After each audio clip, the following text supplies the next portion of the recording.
The Way of the Wizard, Spiritual Lessons in Creating the Life You Want by Deepak Chopra, abridged, read by Vincent Bagnall. Part 1. Entering the Wizard's World.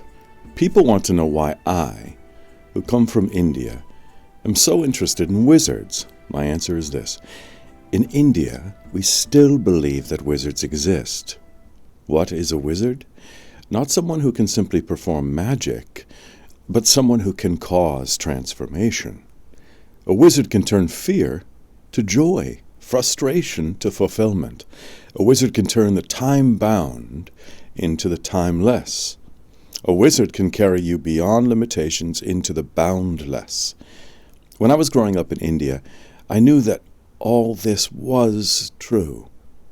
Sometimes old men in white robes and sandals came to our house, and even to a wide-eyed boy, they appeared to be very special creatures.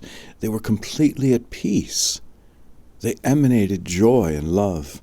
The wild ups and downs of everyday life seemed not to touch them at all. We called them gurus or spiritual counselors, but it took me a long time to realize that gurus and wizards are the same thing. Every society has had its teachers, seers, and healers. Guru was just our word for those who had spiritual wisdom. In the West, a wizard is primarily thought to be a magician who practices alchemy, turning base metal into gold. Now, alchemy also exists in India. In fact, it was invented there. But the word alchemy is really a code word. It stands for turning human beings into gold, turning our base qualities of fear, ignorance, hatred, and shame into the most precious stuff there is, love and fulfillment. So, a teacher who can teach you how to turn yourself into a free, loving person is by definition an alchemist, and has always been one. When I got to high school in New Delhi, I already knew a lot about the most famous wizard in the Western tradition, Merlin. Like everyone, I loved him immediately. Soon the whole of his world opened up. I devoured every other source of Arthurian lore I could lay my hands on. It didn't seem unusual to me that I knew all about mild green Camelot, even though I lived under a fierce tropical sun, that I wanted to ride like Lancelot, even though I would have suffocated in armor, or that Merlin's crystal cave really existed, despite every author assuring me that wizards were mythical.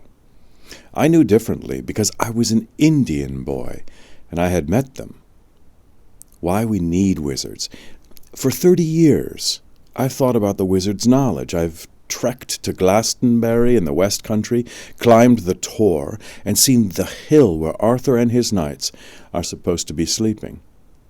But something more mystical, the need for transformation, keeps pulling me back to wizardry.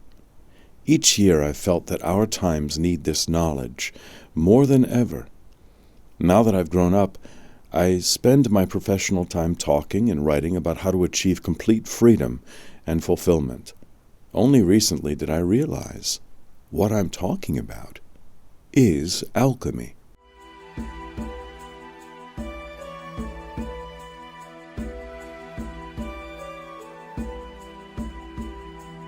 The Wizard's Way. There is a teaching, Merlin said, called The Way of the Wizard. Have you heard of it? The boy Arthur looked up from building the fire, which wasn't going well. Building a fire rarely went well on the damp mornings of early spring in the West Country. No, I've never heard of that, Arthur said after a moment's consideration. Wizards, do you mean they do things a different way? No, just the way we do, Merlin replied. With a flick of his finger, he lit the soggy heap of kindling that Arthur had gathered.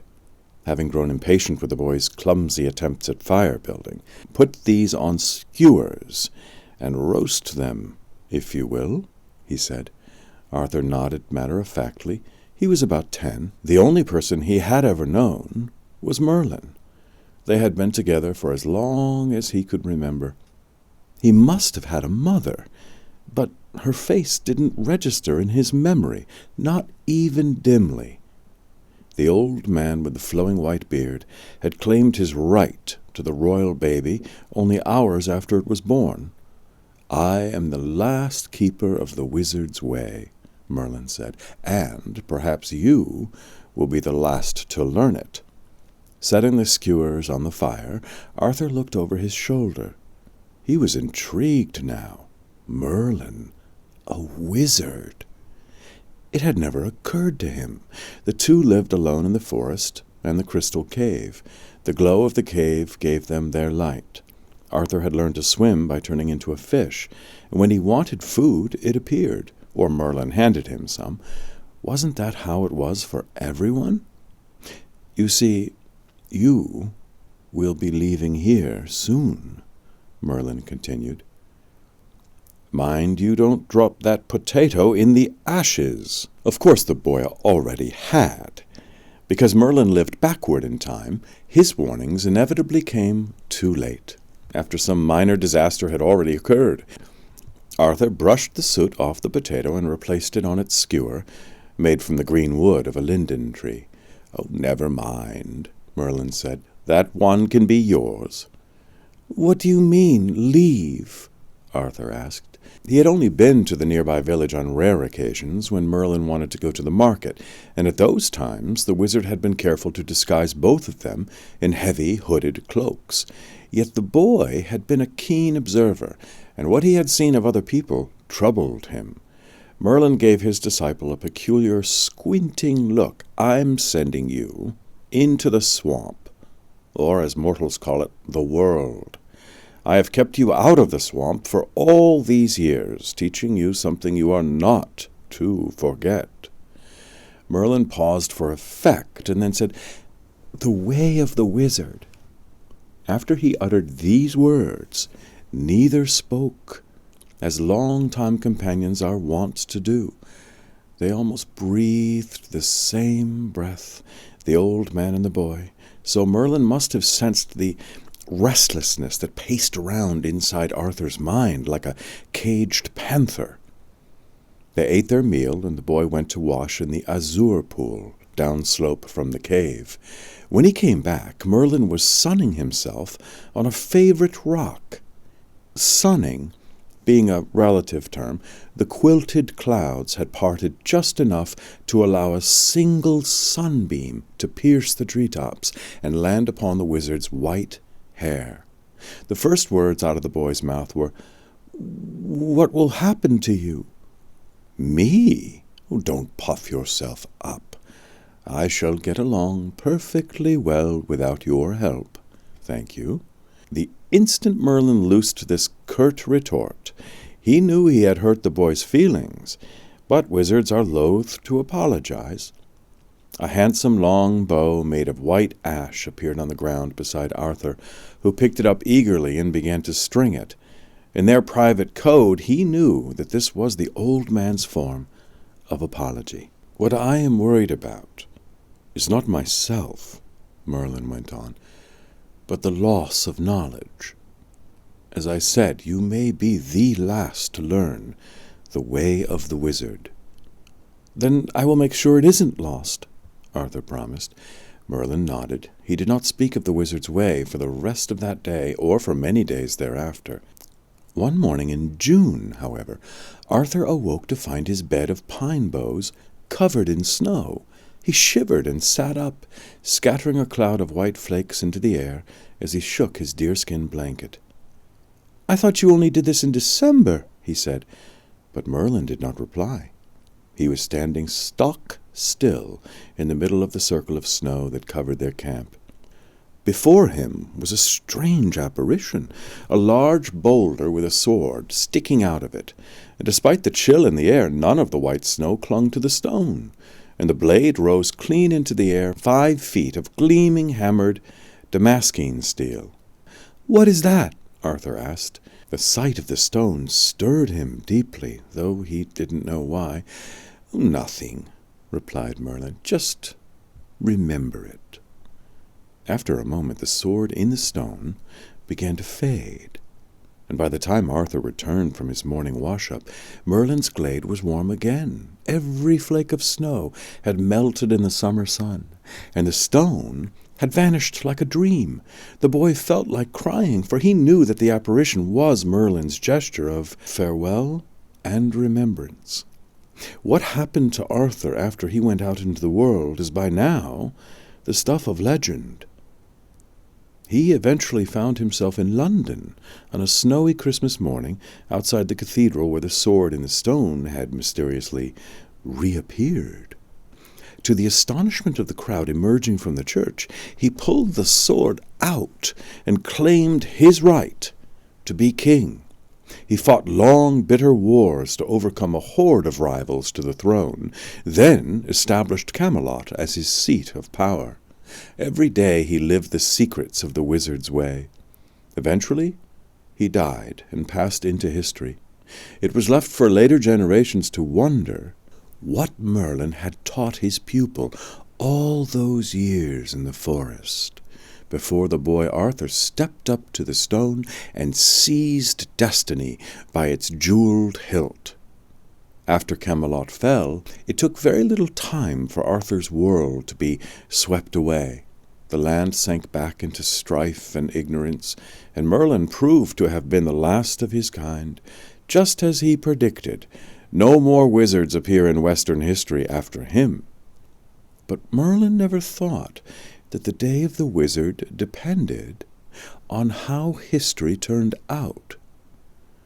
"What I know is in the air," he liked to say. "Breathe, and it will be there." Wizards knew timeless things, and the storehouse of their knowledge, therefore, has to be outside time. The path is open. It begins everywhere and leads nowhere. Yet it leads to a real place. All this unfolds as we listen to Merlin speak.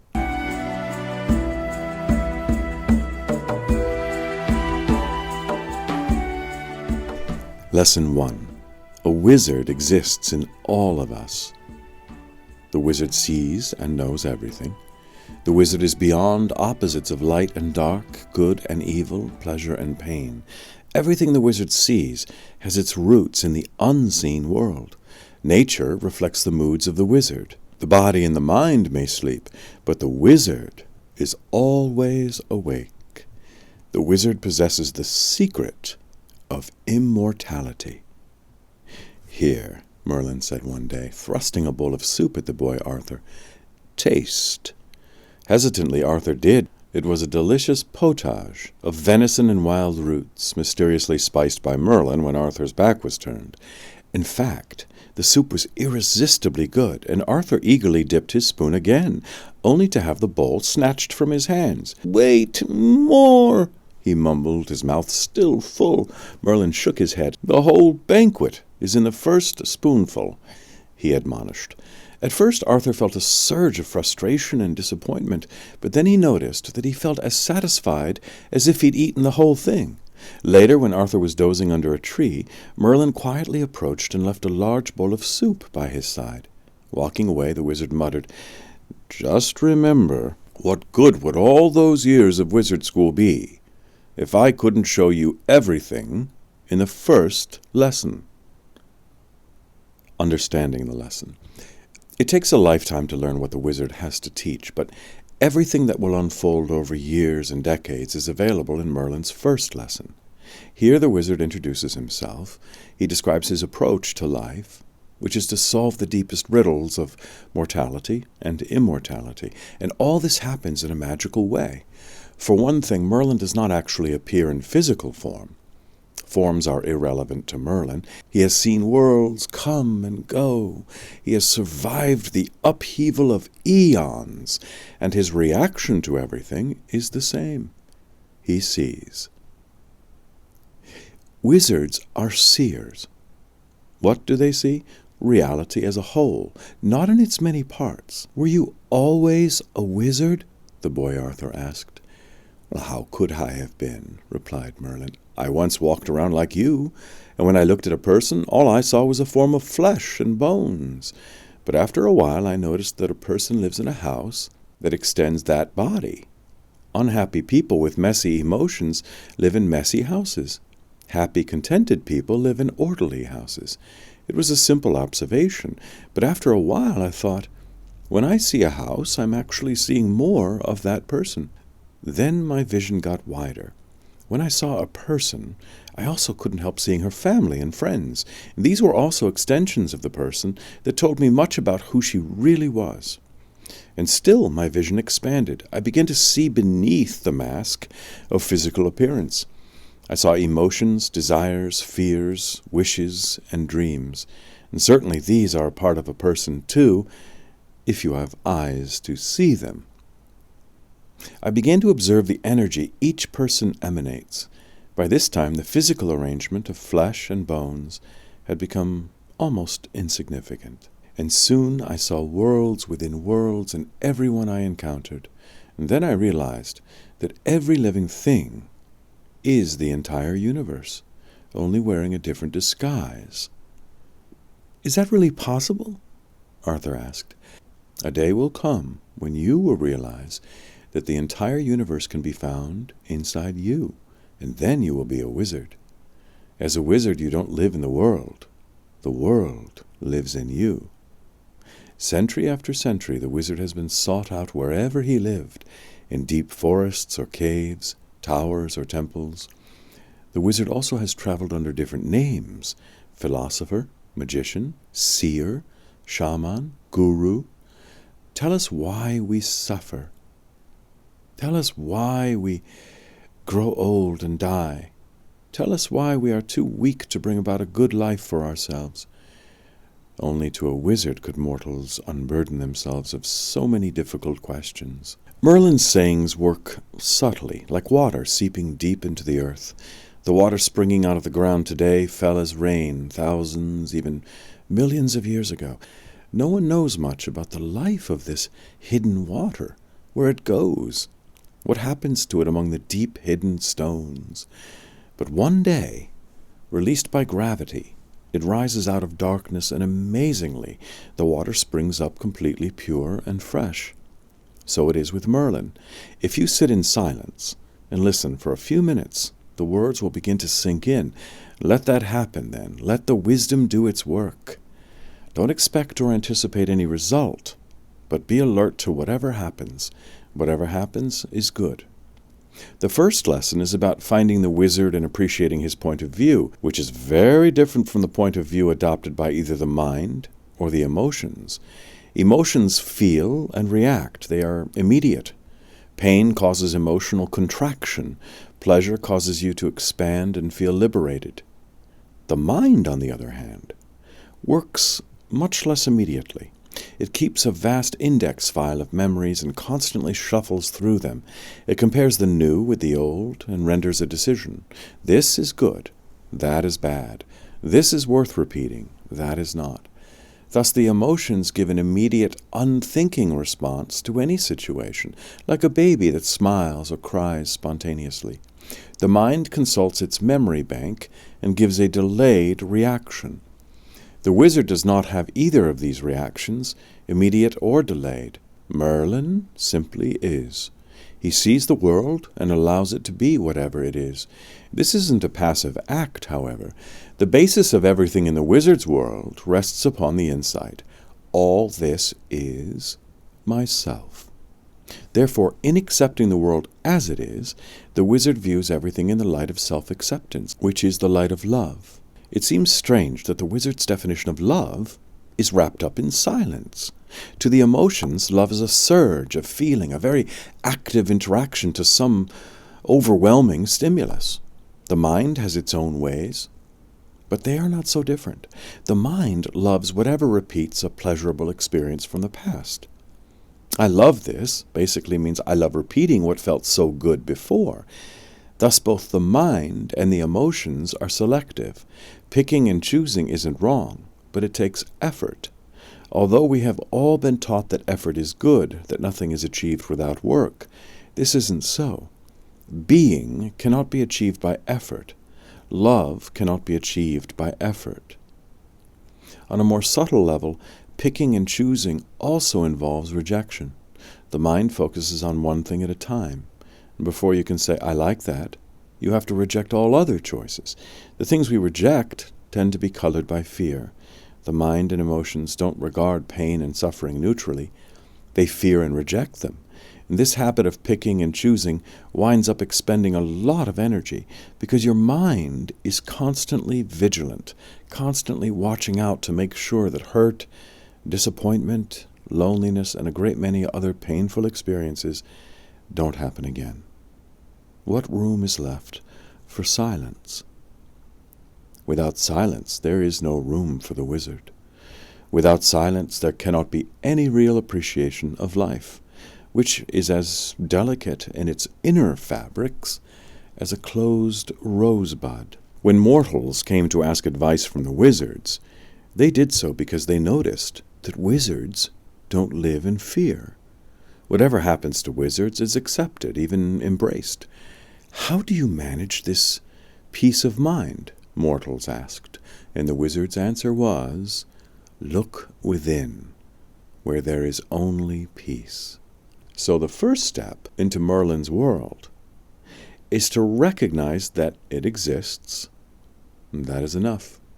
As you sit with this lesson, your mind may rebel, saying no to the very notion that there is another valid viewpoint, a way other than its own. Your emotions may join in this wave of mistrust, anxiety, boredom, skepticism, contempt, whatever may arise. Don't resist these feelings. They are merely old, habitual ways of picking and choosing. Your mind makes itself important by rejecting. For years it has faithfully served you, keeping unpleasant things at bay. The question is, did the mind's tactics work? The mind may succeed in making you unintelligent, but it is poorly equipped to make you happy, fulfilled, at peace with yourself. Merlin doesn't argue with the mind. All debates are generated by thinking, and the wizard doesn't think, he sees. And that is the key to the miraculous. For whatever you can see in your inner world, you will bring into existence in the outer world. Live with this first lesson. Let the water of wisdom begin to seep into the secret passages inside your being, and observe. The wizard is inside you, and he wants only one thing, to be born.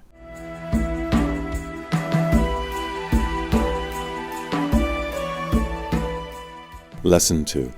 The return of the magical can only happen with the return of innocence. The essence of the wizard is transformation.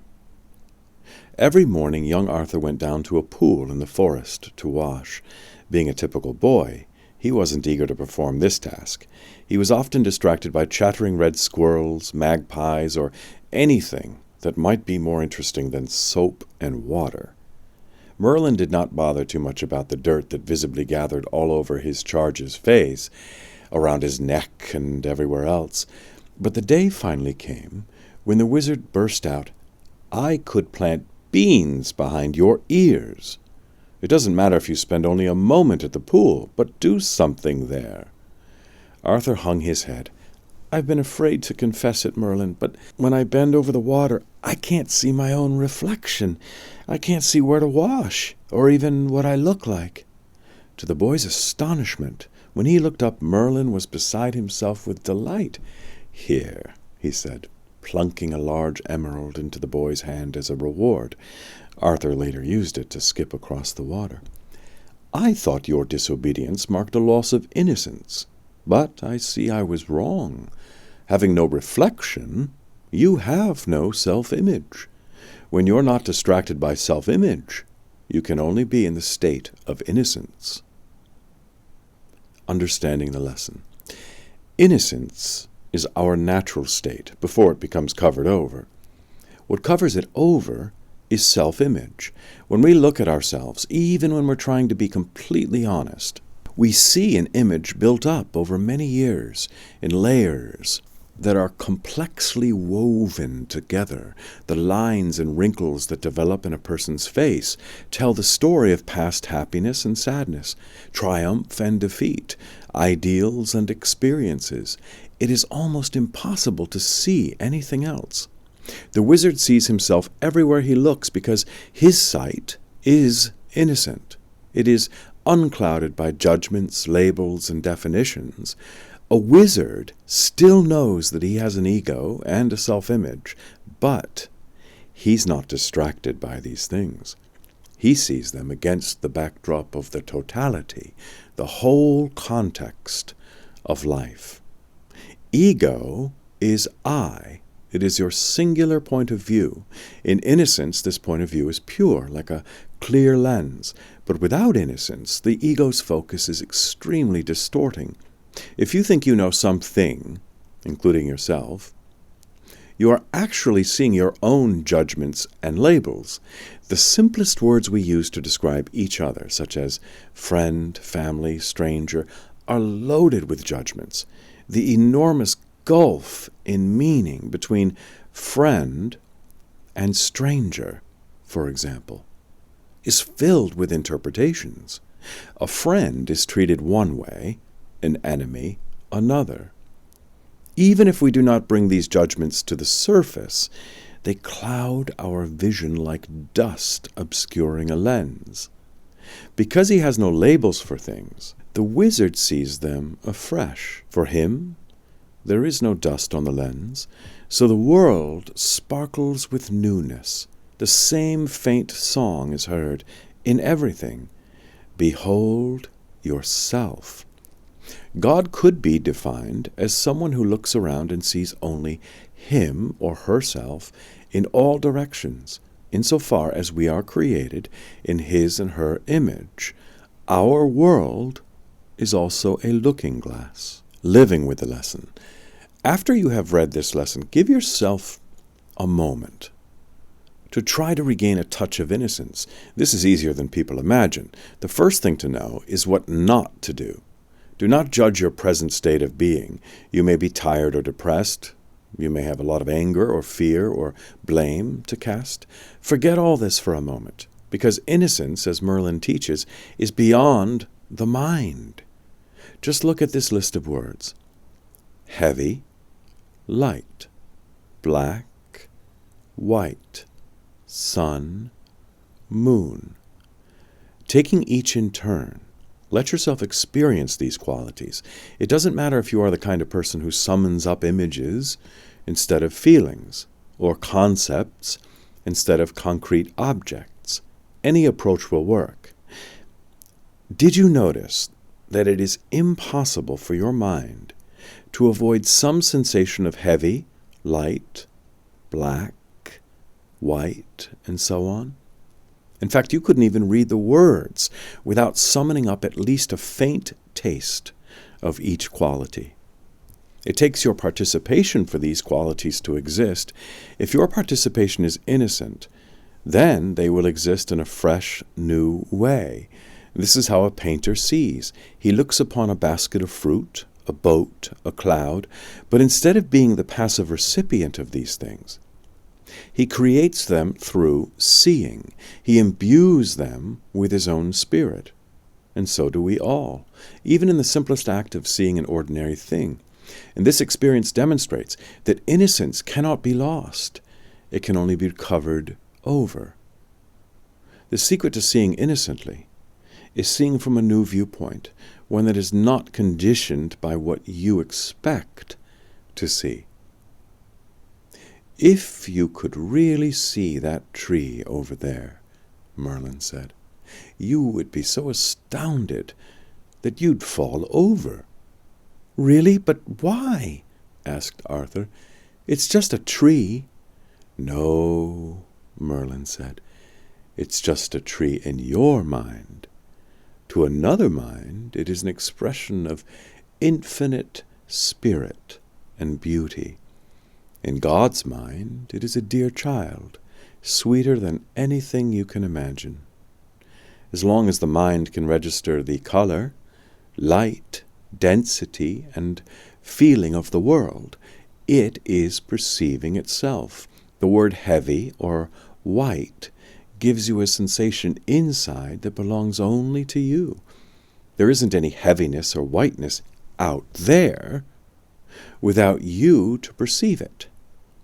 No sight, sound, touch, taste, or smell exists except as a small flicker of your awareness.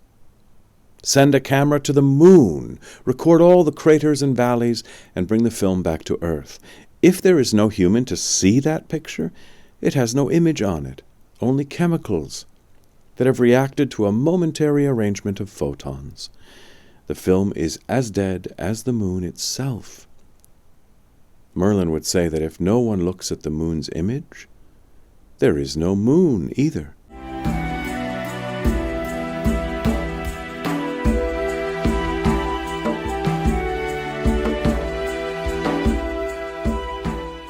Lesson 3. The wizard watches the world come and go, but his soul dwells in realms of light. The scenery changes, the seer remains the same. Your body is just the place your memories call home. Merlin preferred to avoid the sight of mortals, but on a late summer eve, he could occasionally be spotted standing on one foot at the edge of a field. Curious farmers would come up to him, but Merlin still stood like a statue, neither making a sound nor acknowledging their presence. On such occasions, Arthur thought his master looked like an old crane poised to spear fish in the marsh. And one day, after Merlin had stared into a pond for several hours, the boy couldn't help asking what he was looking at. "I cannot say exactly," replied Merlin. "I saw a dragonfly and wanted to look at it more closely. It flew across my path like a fluttering dream. But after a moment I forgot whether I was dreaming of this dragonfly or whether it was dreaming of me." "Isn't the answer obvious?" Arthur asked. Merlin gave the boy a sharp thumb on the head. "You think your dreams exist here, inside, but I find myself everywhere. So who knows which part of me is dreaming another part?" Understanding the lesson. The wizard inside each of us could also be called the witness. The role of the witness is not to interfere in the changing world, but to see and understand. The witness doesn't rest. It remains awake even when you are dreaming or in a dreamless sleep. It therefore does not need to see through your eyes, which seems quite magical. Isn't the eye the essential organ of sight? Energy and information are basic to anything we can see, hear, or touch in the relative world. Every atom can be broken down into these two components. Yet in their primordial state, these ingredients are formless. A bundle of energy can drift away in a chaotic swirl like a puff of smoke. Information can break down into random blips of data. It takes another force to organize the wondrous order of life: intelligence. Intelligence is the glue of the universe. To the wizard, this isn't just a theoretical notion, because he can see with his own inner eye that he is that intelligence. Mortals are baffled by such understanding, since it isn't of the mind. They are used to knowing things, but not used to knowingness itself. "The most brilliant mortal," Merlin said, "is no better than the greatest fool. As soon as both go to bed, they dream the same fearful nightmares and worry about dying. Fear is born with them, and they cannot enjoy the slightest pleasure without knowing that it will fade away." The wizard's knowingness remains present even in sleep. Awake, ever-conscious, all-knowing, universal intelligence is to the wizard not some distant creative force. It lives in every atom. It is the eye behind the eye, the ear behind the ear, the mind behind the mind. So it isn't necessary for the wizard to be awake with his eyes open to see. Seeing, in its deepest sense, can take place while we dream or sleep, because to see means to be awake to the universe's intelligence. When the witness is fully present, everything is understood. Living with the lesson. It isn't easy to explain what witnessing is. In an ordinary waking state, we all see objects, but the witness sees light. It sees itself as one focus of light, the object as another, all in the context of a vast changing realm of nothing but light. Light is a metaphor for higher states of being. When someone has a near-death experience and says, "I went into the light," she means that she experienced a finer degree of herself. The light may take on the image of heaven or another world, but to the wizard, our ordinary world is only an image. It too is projected from awareness. All awareness is light, Merlin said. All light is awareness. The boundaries we erect to divide heaven from earth, mind from matter, real from unreal, are mere conveniences. Having made the boundaries, we can unmake them just as easily. If you look at the page in a book, you see it as an object. It is solid insofar as it is made of wood fibers turned into paper. But it is abstract in that it is made of ideas. Is a page a thing of paper, a thing of ideas, or both? Notice how easily you can see it as both, but also notice that you cannot see both at the same time. Different realities can coexist, in other words, but each respects its own level of being. A word is just ink dots on one level, but it is the key to an idea on another. Every state of being, from the finest and most immaterial to the grossest and most solid, depends on the observer. If we wanted to, we could dissolve the solid page into nothingness, as follows. A page is made of paper. Paper is made of molecules. Molecules are made of atoms. Atoms are bundles of energy at the quantum level. And bundles of energy consist of 99.99999% empty space. Since the distance between one atom and the next is quite vast, proportionally greater than the distance between the Earth and the Sun, you can call the page in the book solid only if you are willing to say that the space between us and the sun is solid.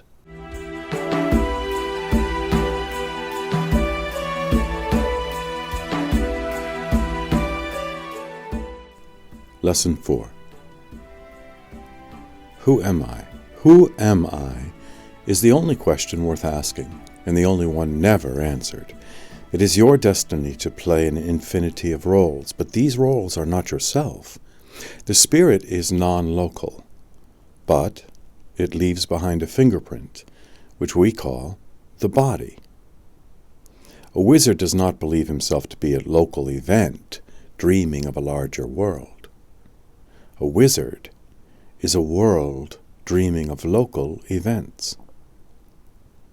Merlin disappeared from Arthur's world for many years. Then one day he suddenly reappeared, walking out of the forest and up to Camelot.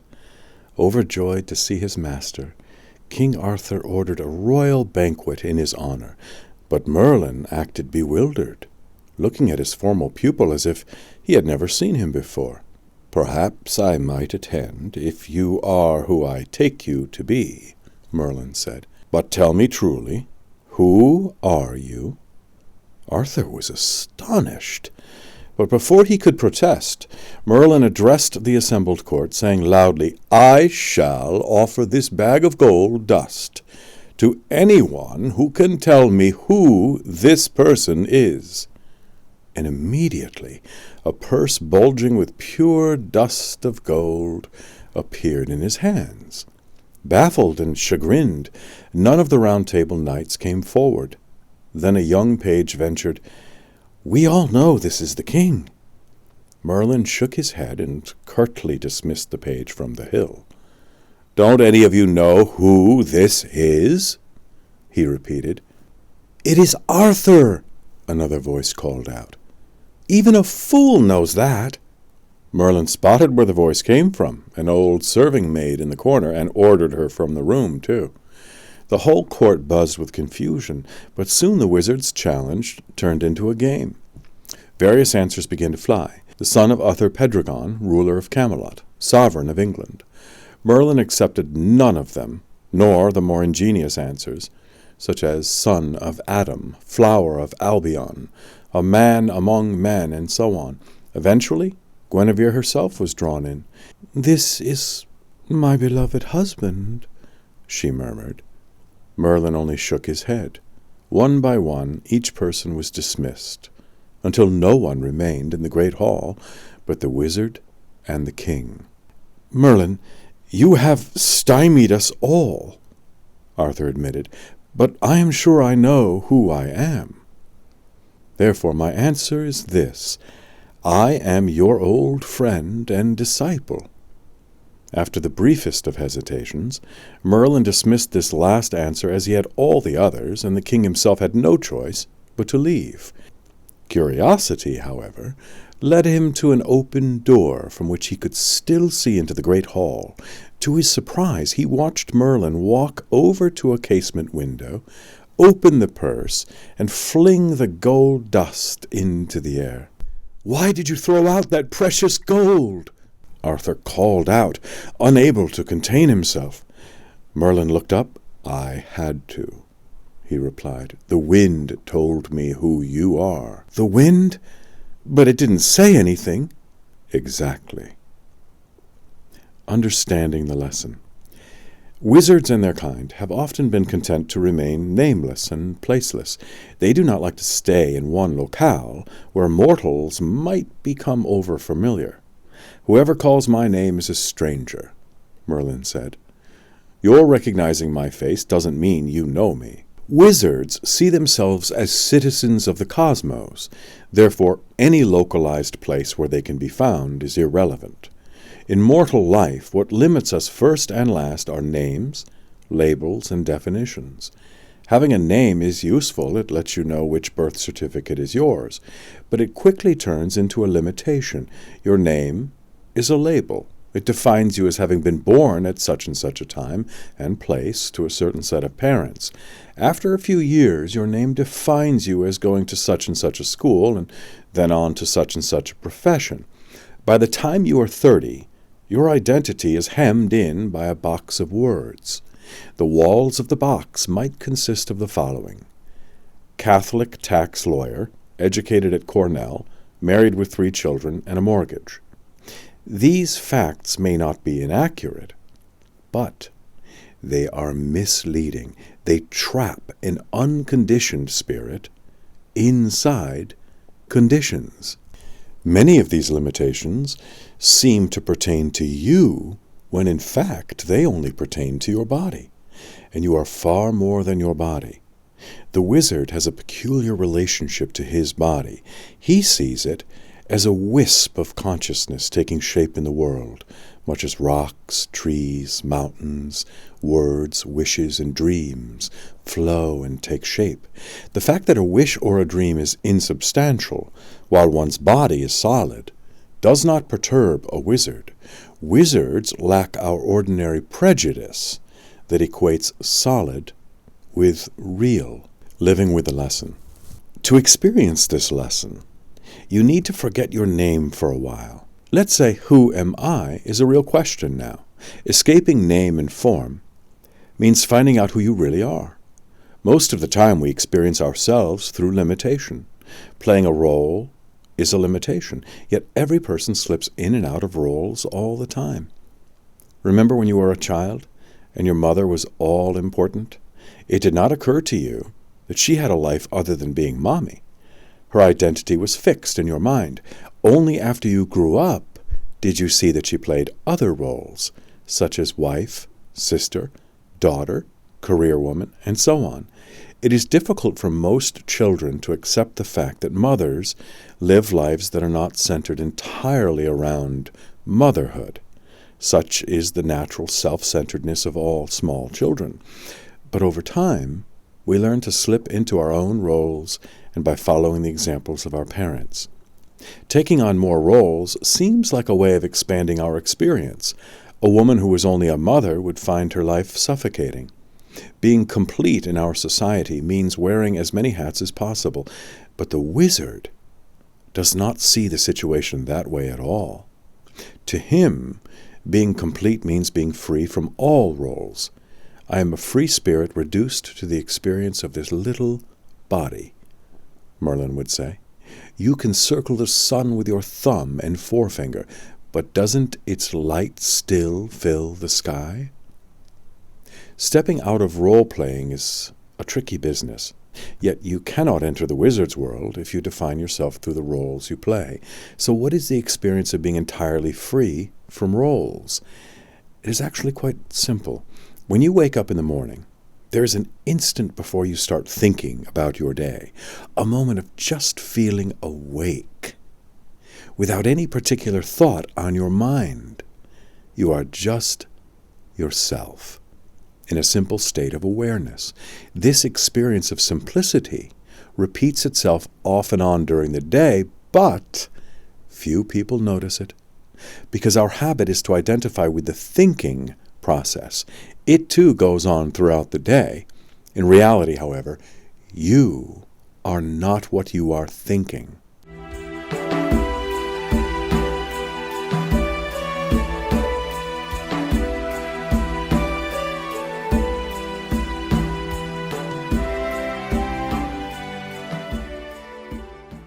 Lesson 5. Wizards don't believe in death. In the light of awareness, everything is alive. There are no beginnings or endings. To the wizard, these are only mental constructs. To be most fully alive, you have to be dead to the past. Molecules dissolve and pass away, but consciousness survives the death of the matter on which it rides.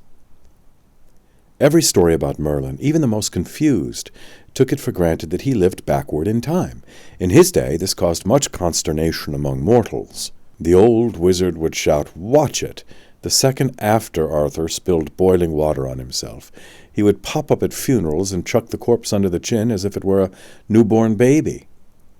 If that wasn't strange enough, the villagers whispered that Merlin had been seen in graveyards handing out christening presents to the headstones. "Can you explain why you live backward in time?" the boy Arthur once asked. "Because all wizards do," replied Merlin. "And why is that?" "Because we choose to. It has many advantages." "I don't see any," Arthur persisted, thinking of Merlin's strange habits, such as eating breakfast before he went to bed. "Here, I will show you," Merlin said, taking Arthur outside the crystal cave. It was a hot summer day with the sun straight overhead and the wild roses drooping almost to the ground. "Now," Merlin said, handing the boy a shovel, "begin digging a ditch from here to there, and don't stop until I tell you." Arthur pitched into his task, digging with all his might, but after an hour he was exhausted, and still Merlin had not told him to stop. "Is this long enough?" he asked. Merlin regarded the ditch, which was perhaps 10 feet long and 2 feet deep. "Yes, quite sufficient," he said. "Now fill it up again." Accustomed as he was to obeying, Arthur did not like this order very much. Sweating and grim-faced, he toiled under the blazing sun until the ditch was entirely filled again. "Now sit beside me," said Merlin. "What did you think of that work you did?" "It was pointless," Arthur blurted out. "Exactly, and so is most human effort. But the pointlessness isn't discovered until too late, after the work has been done. If you lived backward in time, you would have seen ditch digging as pointless and not begun in the first place." Understanding the lesson. The legends of Arthurian times, claiming that Merlin lived backward in time, were a simplification. The old myth-tellers loved to astonish, and any reader who tried to unriddle what living backward in time meant would marvel at the strange creature Merlin really was. As a result, some took him for a prophet or a soothsayer. Any prophet could be said to live backward in time, since prophets seem to experience what has yet to happen. But at a deeper level, to the medieval mind, living backward in time meant defying the natural cycle of birth and death. Someone who grows younger every day has escaped the immutable laws that make all living things decay and die. A wizard's day of birth, it would seem, is the day he disappears from the world, assuming that he dies at all. To unravel this paradox, one has to understand time as a wizard experiences it. "You mortals took your name from death," Merlin said in the crystal cave. "You would be called immortals if you believed in yourselves as creatures of life." "That's not fair," Arthur protested. "We didn't choose death. It was thrust upon us." "No, you are simply used to it. All of you grow old and die because you see others grow old and die. Throw off this worn-out habit, and you will no longer be trapped in the net of time." "Throw off death? How does one do that?" Arthur wanted to know. "Well, to begin with, go back to the source of your habit. There you will find some bit of false reasoning that convinced you to be mortal in the first place. False reasoning lies at the root of any false belief. Then find the flaw in your logic and pluck it out. It is all very simple." Arthur passed into legend as the once and future king, implying that he too had escaped the spell of death. What did he find? What is the false logic that wizards see behind mortality? Essentially, it is our identification with the body. Human bodies are born, grow old, and die. Identifying with this process is false logic, but once embraced, it dooms us to die as well. We fall under the spell of mortality and have no choice but to embrace death. To break the spell requires a shift of identity from the time-bound to the timeless. Therefore, the wizard sets out on a journey to discover the truth about time. This is the real meaning behind the tale that Merlin lived backward in time. He wanted to follow time back to its roots. Living with the lesson. In the wizard's experience, time is just quantified eternity. All of us are surrounded by the timeless, Merlin claimed. The question is, what do you do with it? Cutting the timeless into little pieces creates time, and that is still our tendency. To us, time flows by a linear fashion.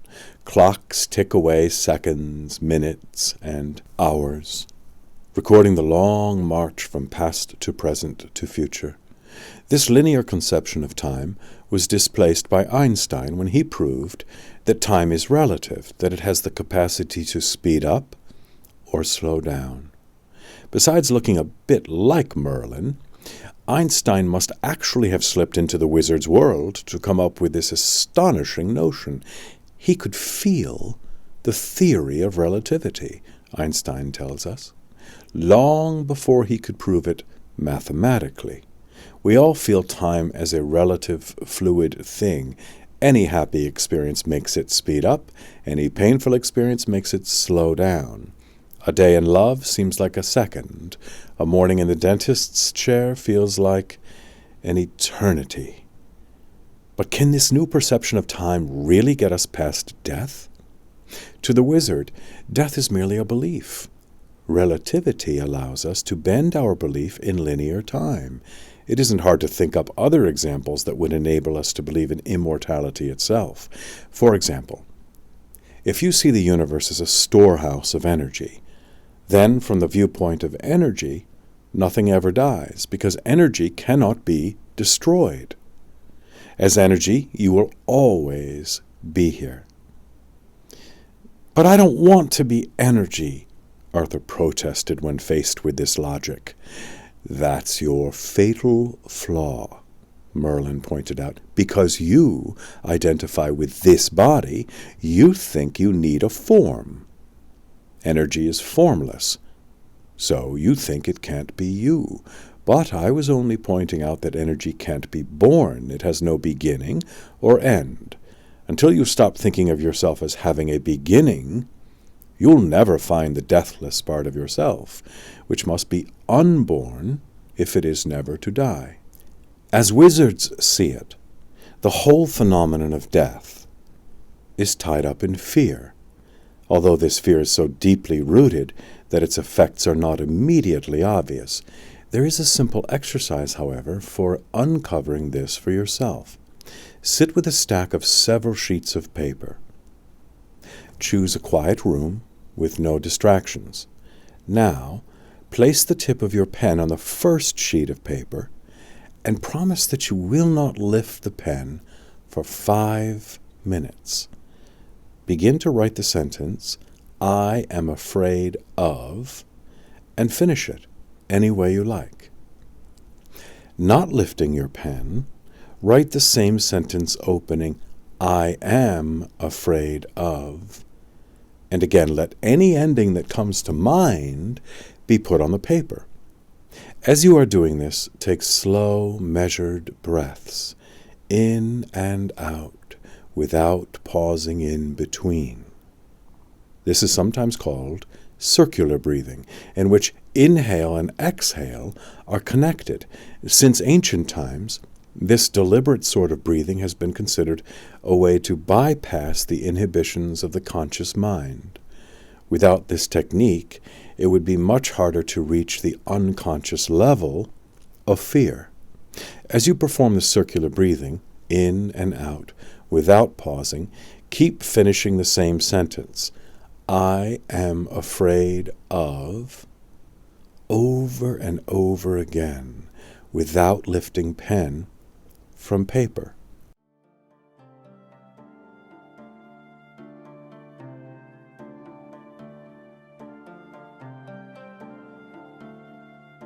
Once you liberate yourself to write down your hidden fears, you may find it difficult to stop.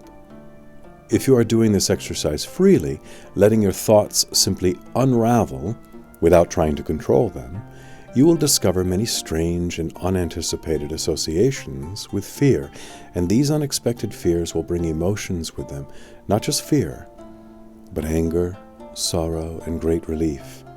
Pent-up tears may begin to flow. Let all emerge, but always return to your breathing and don't lift the pen from the paper until you are done. One word of caution: if you begin to feel too uncomfortable, stop. At the end of this exercise, it is also a good idea to lie down and rest, allowing yourself to regain your normal equilibrium. I find that this exercise is most effective the first time, but it can be repeated whenever you wish.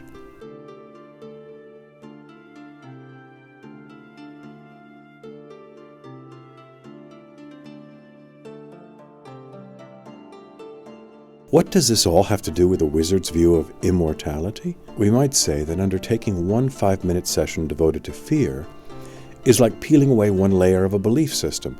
Immortality is at the core of human life, but it is wrapped in layer after layer of contrary beliefs. These beliefs are actualized in daily life.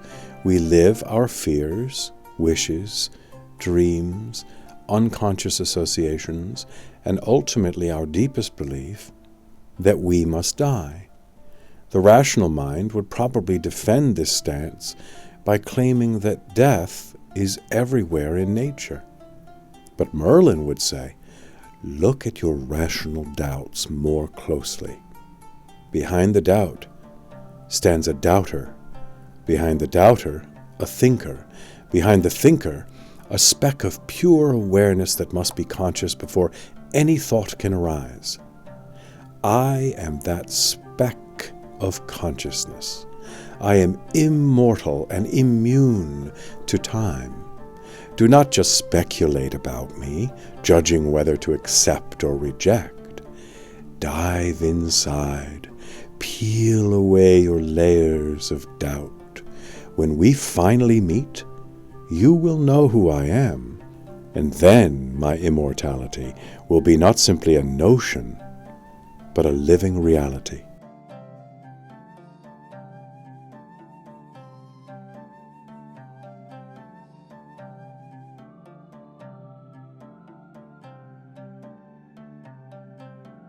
Lesson 6.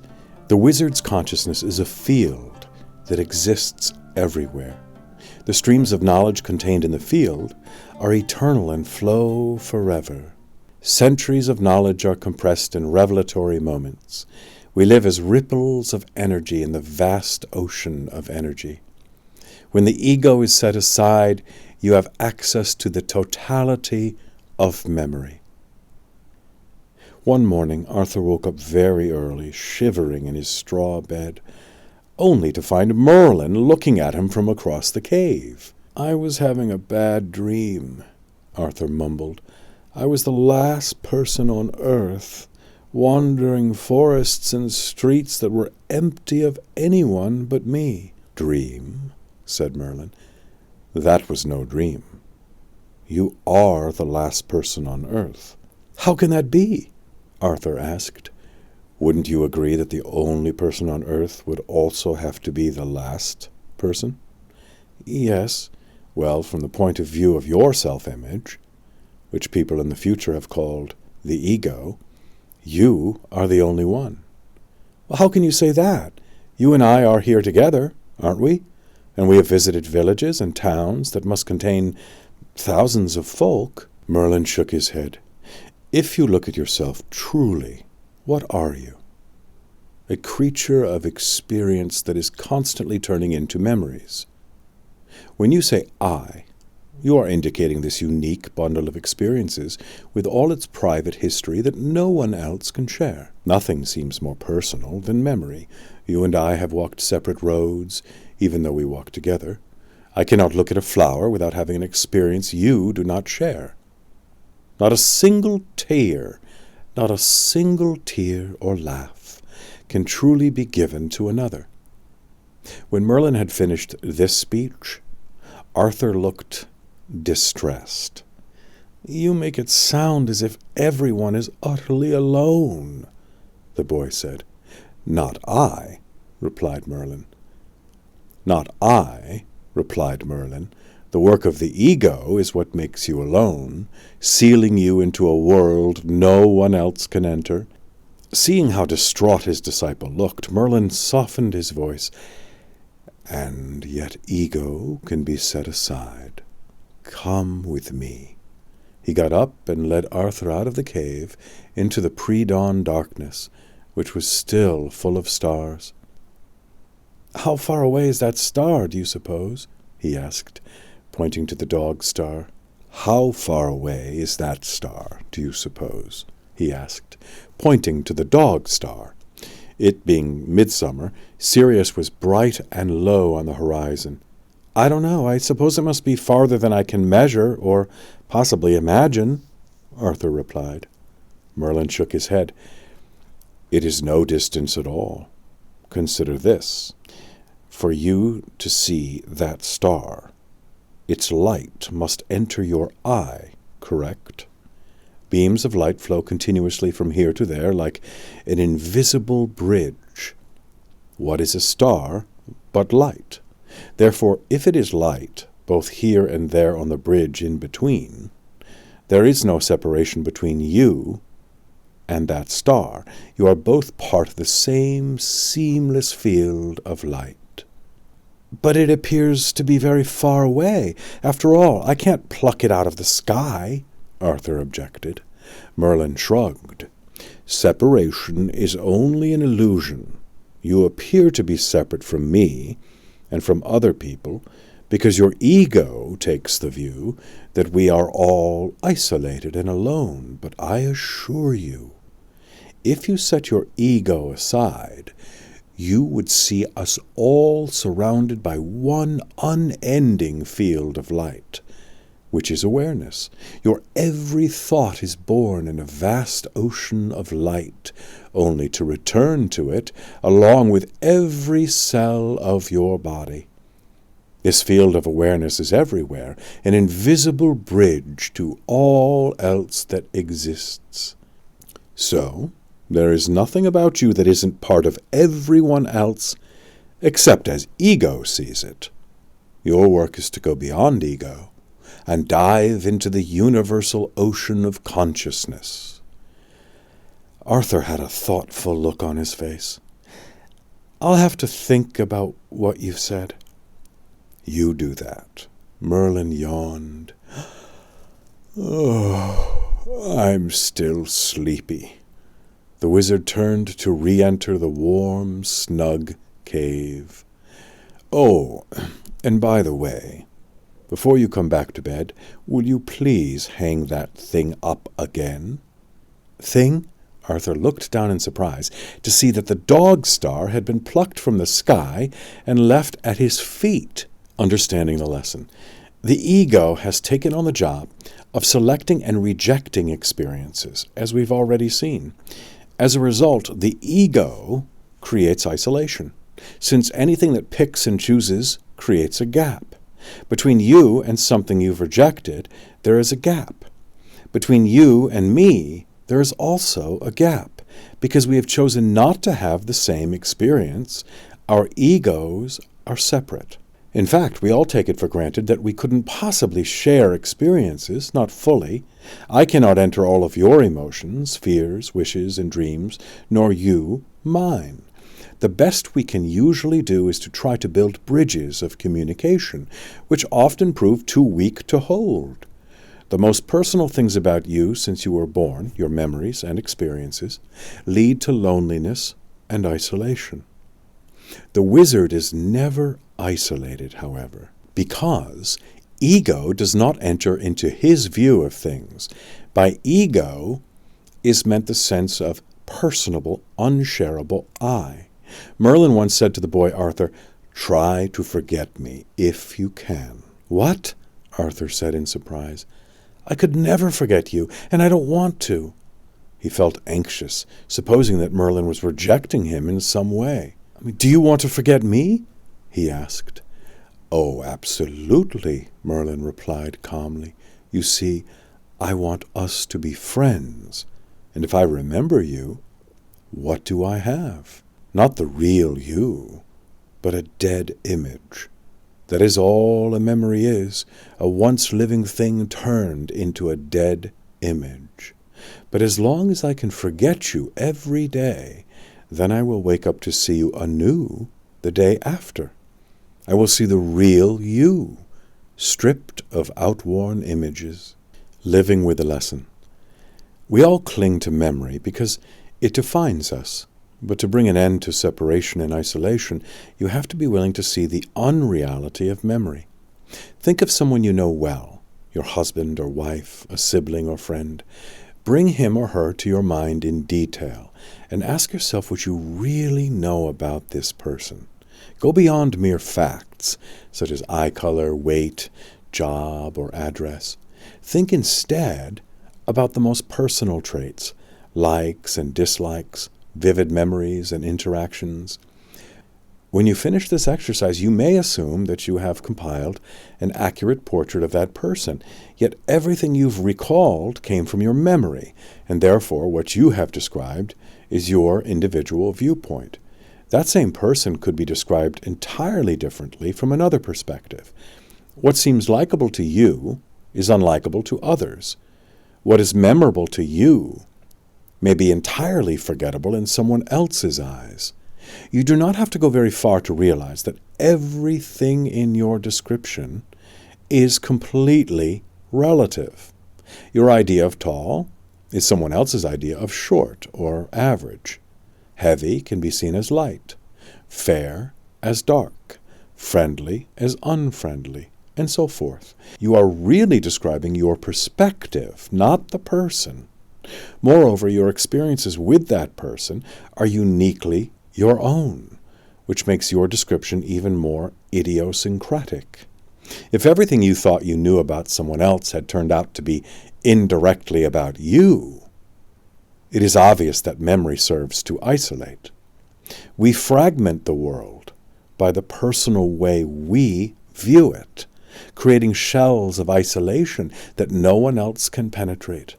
Not fully. Because it is completely relative, your viewpoint cannot be called real. Reality doesn't depend on a viewpoint. It simply is. And most of us, dwelling as we do inside our private worlds, do not contact the real very often. The unreal is the habitat of the senses. The real is the habitat of the wizard. You have to look behind the curtain of memory to begin to discover the true fabric of reality.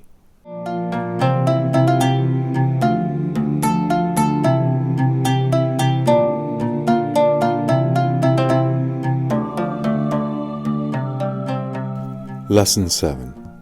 When the doors of perception are cleansed, you will begin to see the unseen world, the wizard's world. There is a wellspring of life within you where you can go for cleansing and transformation.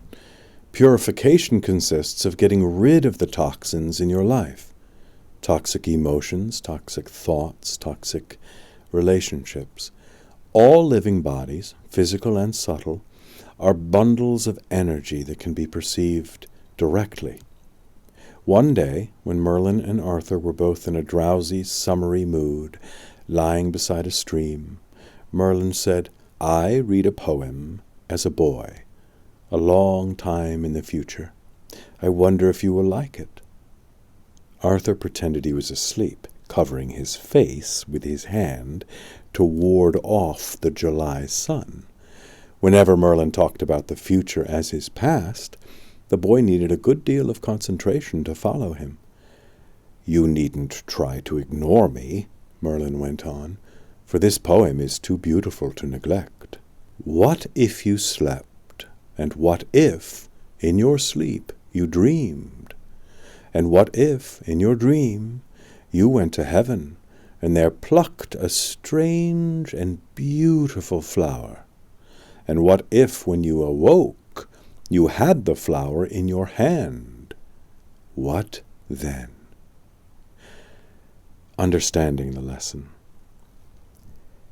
When we are awake, we keep our attention glued to the sights and sounds of the material world, so it is easy to assume that the physical body is the only body we have. What is a body? The broadest definition would be a collection of cells working together to form a larger unit.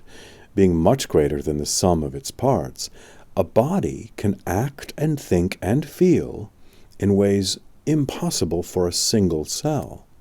Let's apply this definition to an unexpected place. Feelings. Every day you have isolated feelings that are like single cells. Put them all together and you have your emotional body. Your emotional body is, first of all, a living history of all the things you like and dislike, as well as your fears, hopes, desires, and so on. If your emotional body could walk into the room, your friends would recognize you immediately, since the emotional body gives us a huge part of our identity. There are other bodies, also invisible, that add to your uniqueness. There is the body of knowledge that has been growing with you since birth. Call this your mental body. Knowledge is subtler than emotions, since it is made up of abstract concepts. But even subtler are all the reasons you have for living. Your deep beliefs about existence and the nature of life, all stored within your causal body.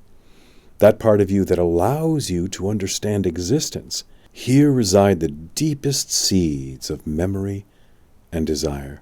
All of these bodies are unique to you. Again, if your mental body or causal body could walk into a room, you would be immediately identifiable. So identify. Your feeling of being I flows from your awareness of these bodies. A wizard knows that this glow moves from the subtlest body to the grossest. The I you identify with is created first by your beliefs and reason for living, causal body, which give rise to ideas, mental body, and feelings, emotional body. Only at the end of the sequence does the physical body receive the impulse of life. As Merlin said, mortals believe that they are physical machines that learned to think. Actually, they are thoughts that learned to create a physical machine. Living with the lesson. In practical terms, this knowledge has huge implications. If you assume that you are first and foremost a physical being, you will live your life totally differently from someone who assumes that he or she is first and foremost a subtle being. Arthur and Merlin were coming home from a trek in the questing wold, the deep forest that was the wizard's domain. As usual, Arthur was much more tired than Merlin after their exertions. He lay down under a tree to take a nap. No sooner had he closed his eyes, however, than he felt himself being poked in the ribs. "What is it?" he grumbled drowsily. "Let me sleep." Poking him again with a hazel switch, Merlin shook his head. "You need your strength for the last leg home. If you take a nap, you'll be exhausted." "Exhausted? That's why I'm trying to take a nap in the first place," replied Arthur. "Ah, but you do much more work asleep than I've ever seen you do awake," Merlin said. He knew this would pique Arthur's curiosity, and after a few tosses and turns on the soft grass under the tree, the boy sat up. "What kind of work do I do in my sleep? Why am I not aware of it?" he asked. "Oh, all kinds of work," Merlin replied casually. "In your sleep, your physical body rests and repairs itself. In dreams, your emotional body carries out its wishes, fears, hopes, and fantasies. Your causal body returns to the world of light, which some people perceive as heaven. By others, however, it is perceived as the sudden solution to a problem or an insight that strikes out of the blue after they wake up. In all these ways, you are resetting the intricate coordination among all your bodies. The most creative act you will ever undertake is this act of creating yourself. It takes place on countless levels, seen and unseen. It marshals all the intelligence of the universe, compressing billions of years of knowledge into every second of life.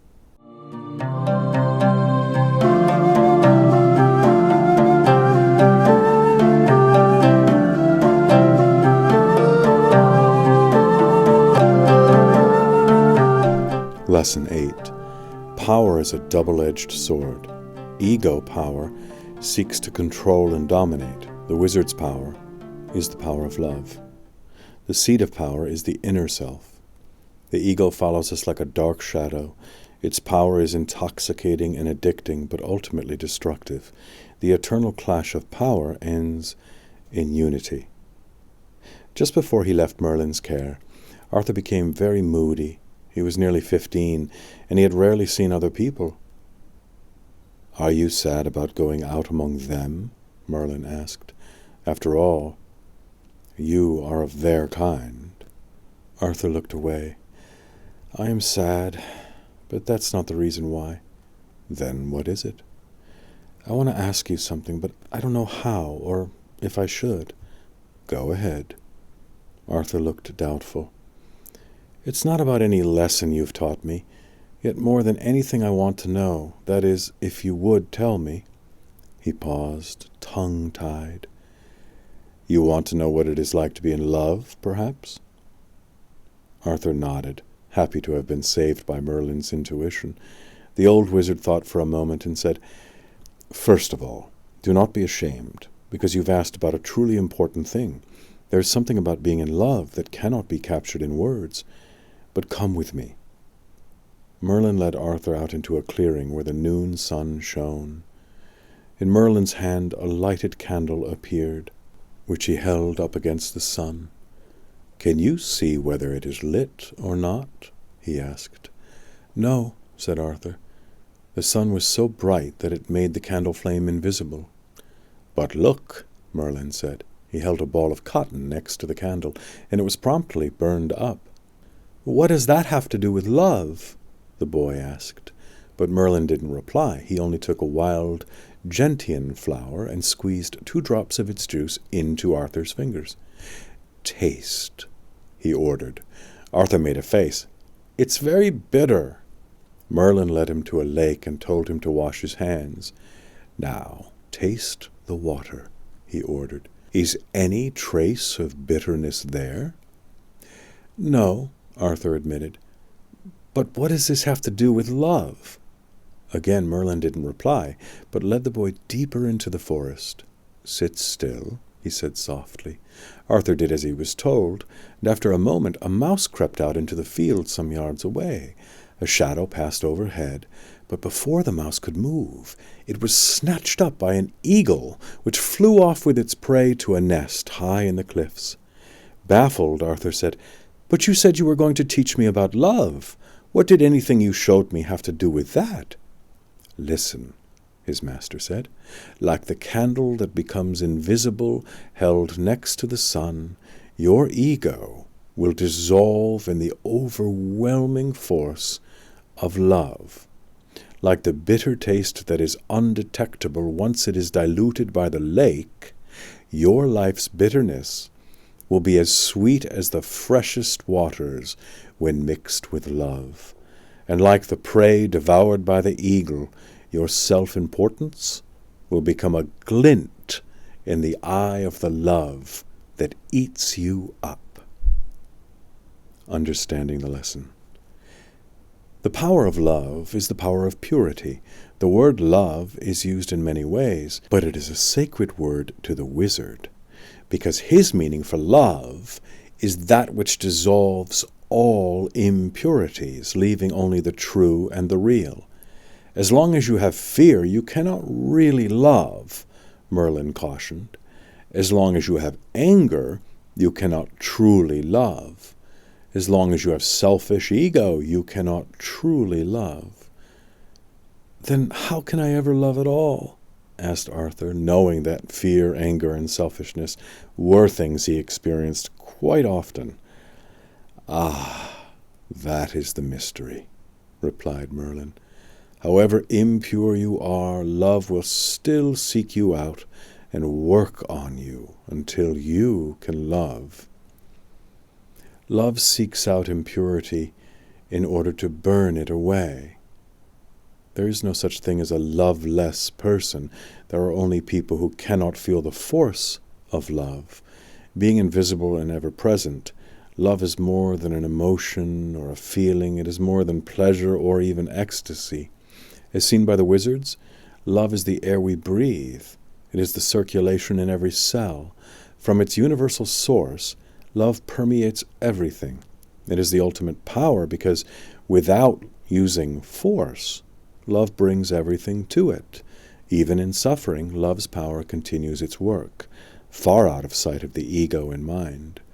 Compared with love, all other forms of power are feeble. Living with the lesson. Learning to set the ego aside happens in stages. There are many layers of isolation, fear, habit, selfishness, and anger that prevent us from experiencing love as the wizard knows it. The lead role in learning to contact the universal force of love can first be taken by your mind. The mind can take on a new perspective. Then the re-education of emotions and beliefs can follow. What is the basis of the mind's new viewpoint? Simply that there is a force of love present everywhere, that it can be trusted to bring your own life into order and peace. Try the following exercise. Go outside at night and consider the sky spread out with stars. For centuries, humankind has looked at this scene and considered its incredible structure and beauty. As a map of nature's orderliness, this is a perfect example. Looking at the night sky, we can appreciate the flow of time over billions of years that has nurtured every small step in the life of the universe, from the organization of the first hydrogen atom, through the formation of stars, to the advent of DNA. No thread has been dropped in that immense time span. Every piece of information and energy has evolved in such a way to make it possible for you, the observer, to look into a cosmos that is the living picture of your entire past.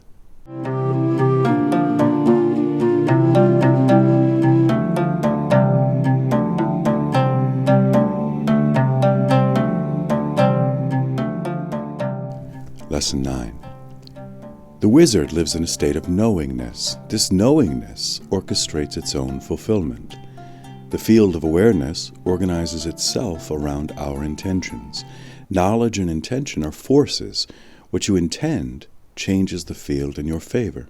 Intentions compressed into words enfold magical power. The wizard does not try to solve the mystery of life. He is here to live it. It took a long time for the boy Arthur to fully appreciate that he had been trained by a wizard. Merlin had taken him into the forest a few hours after he was born, and not until he went back into the world years later did Arthur understand the curiosity caused by his association with a wizard. If you've really met Merlin, people would say, those who bothered to think the boy wasn't just crazy, what spells did he teach you? Spells? Arthur asked. Charms, incantations, special words that give Merlin his powers, they said, thinking that Arthur must be either very dim or very deluded. Merlin did teach me about words, Arthur said slowly, pondering the question. He said that words have power, that they cover secrets like trap doors covering underground passages. This explanation had a fine ring, but people still weren't satisfied. They wanted to know how Merlin's spells actually worked. Well, Arthur replied, when I was an infant, I remember Merlin saying, eat. When I was a little older, he said, walk. And if I stayed up too late, he said, sleep. As far as I can tell, I've been eating, walking, and sleeping ever since. So those must have been potent spells. Don't you agree? No one did. They went away, wondering if this doltish lad Sir Ector had taken in would ever amount to anything. Understanding the lesson, the power of words lies not in their surface meaning, but in qualities hidden from view. Every word, for example, enfolds both knowledge and intent, both of these magical qualities. The magic of knowledge is that many layers of experience, in fact an entire history, can be packaged in a few syllables. Call your kingdom Camelot, Merlin advised the boy before he set off into the world. Why? Arthur asked. It is a new word that does not have to bear the weight of history the way England does, replied Merlin. People will identify it with you and everyone you gather around you. It will serve as a touchstone. The instant people say it, your entire reign and all your exploits will be opened to them, as if by touching a lever and opening the door to a cabinet of riches. Which turned out to be true. All the richest words in the language open hidden passages of meaning and knowledge. But the second quality of words, intention, is even more powerful. Intent was being expressed when Merlin, like any other parent, told his child to eat, walk, and sleep. It is through these words that we all learned important functions. Yet now that we know them, the words are not needed. You don't tell yourself to eat or walk or sleep anymore. The intention of the word has been absorbed into you, and now all you need is a reminder. I guess I'll go to sleep now, and the desired result occurs. Is it really accurate to call this a spell, as Arthur did? Yes, because once a word's intention is absorbed, a spell has been cast in the form of a mental imprint. Say the word school to anyone, and immediately the experience of going to school will be triggered. Associations of success and praise will appear for a good student, of failure and criticism for a poor one. Our whole lifetimes are packaged inside us as imprints triggered by words. Living with the lesson. To live with this lesson means to acknowledge that your every intention leads to some result. A wizard is someone who knows precisely how to inject intentions into the field and wait for them to come true. The rest of us are not that conscious. We are also constantly sending intentions into the field, but we do this unconsciously. Our desires are random or repetitive or obsessive, all of which are wastes of energy. You mortals assume that you have to work to make your dreams come true, Merlin said, when in fact, most of the work you run around doing is preventing your dreams from coming true. From a wizard's viewpoint, the less effort expended, the better. In their teaching, wizards show their pupils how to think in a more orderly, conscious, efficient manner. To do that, you first have to eliminate habits of thinking that obstruct the universe's ability to carry out your desires. Imagine that your mind is a radio transmitter, bombarding the field with messages. If you sit quietly and observe your mind, you will see that it is full of mixed signals. The things we want to accomplish, we also have doubts about. The person we want to turn into is also someone we aren't quite sure about. The mind is similarly full of pointless repetition. It has been estimated that 90% of the thoughts anyone thinks on any given day are the same as those of the day before. This is because we are all creatures of habit, worry, and obsession. Finally, the mind is full of unconscious static, tracking back to the very depths of infant memory. You may be paying attention only to your conscious, willed thoughts, but in the background, your unconscious mind is churning with its unfulfilled hopes, its old fears and wishes. In short, all the things that didn't seem to come true in the past. When you learn to quiet the mind and purify it of all its long-held conflicts, the simple reality of how the universe works, the what is, will unfold. For the moment, take a little time every day to notice the contents of your mind. This act of noticing, although very simple, is one of the most powerful steps to bringing about change. What you don't see, you cannot change.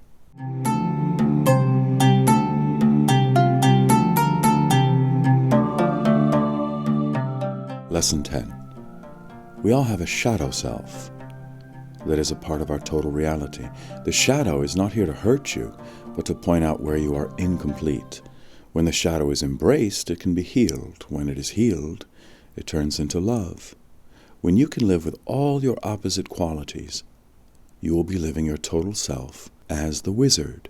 You never seem to feel lonely, Arthur remarked to Merlin. There was a wistful tone in his voice. The wizard eyed him closely. No, it's impossible to be lonely.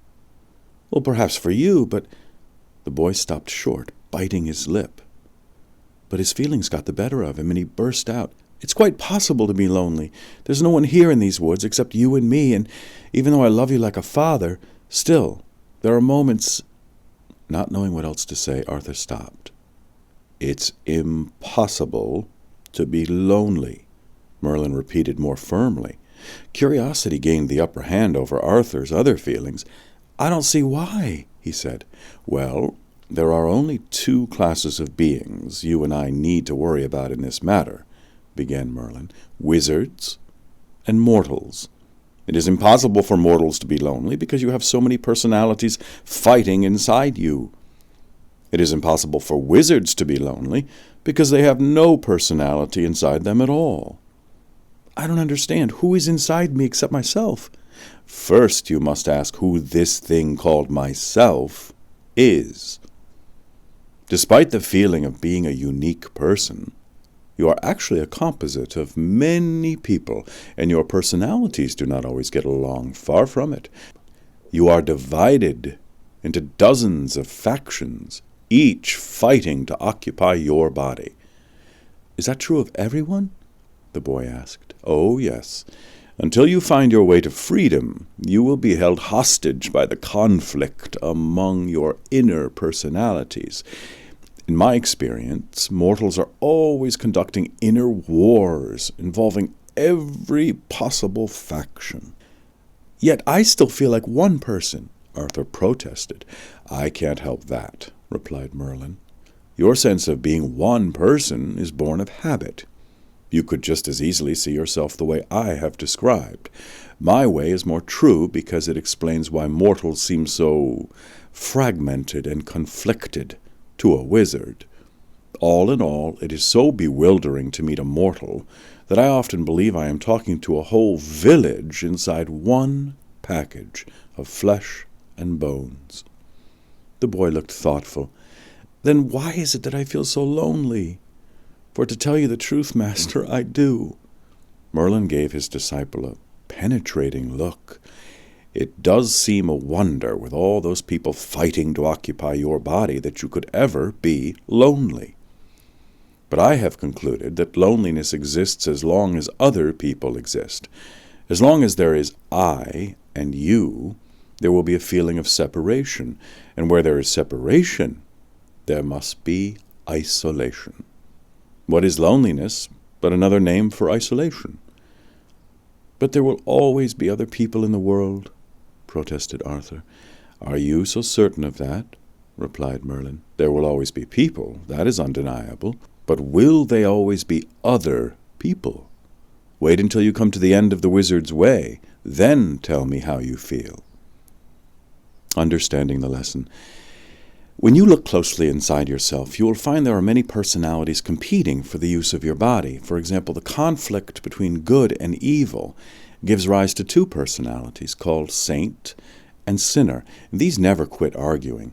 The one side forever hoping to be good enough to satisfy God, the other forever feeling bad impulses that cannot always be restrained. Then there are the roles you identify with: child, parent, brother, sister, male, female, not to mention the work you do: doctor, lawyer, priest, child care provider, and so forth. Each of these has staked a claim inside you, shouting over the rest in order to put a narrow viewpoint forward. We haven't even touched on your sense of nationality and religious identity. These alone cause endless trouble. These personalities are usually in conflict. What we call happiness is a state in which much of this conflict has died down. When you were born, you didn't have this war going on because babies are not conflicted about their desires. There aren't voices of good and voices of evil, for example, until the baby is old enough to learn these concepts from its parents. You can't become a wizard until you think like a baby again, Merlin said. "How does a baby think?" asked Arthur. "By feeling, primarily. A baby feels when it is hungry or sleepy.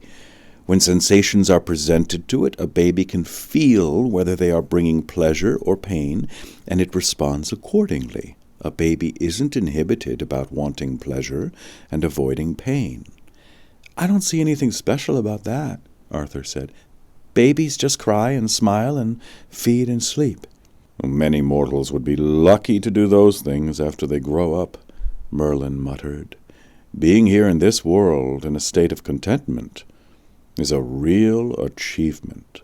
Living with the lesson. Ending the war inside yourself means bringing the conflict among all your personalities to an end. And you can relieve the shadow self of its burden of held energies from the past, and thus create a condition for inner peace, since it is fear of being hurt that makes your inner voices mistrust one another.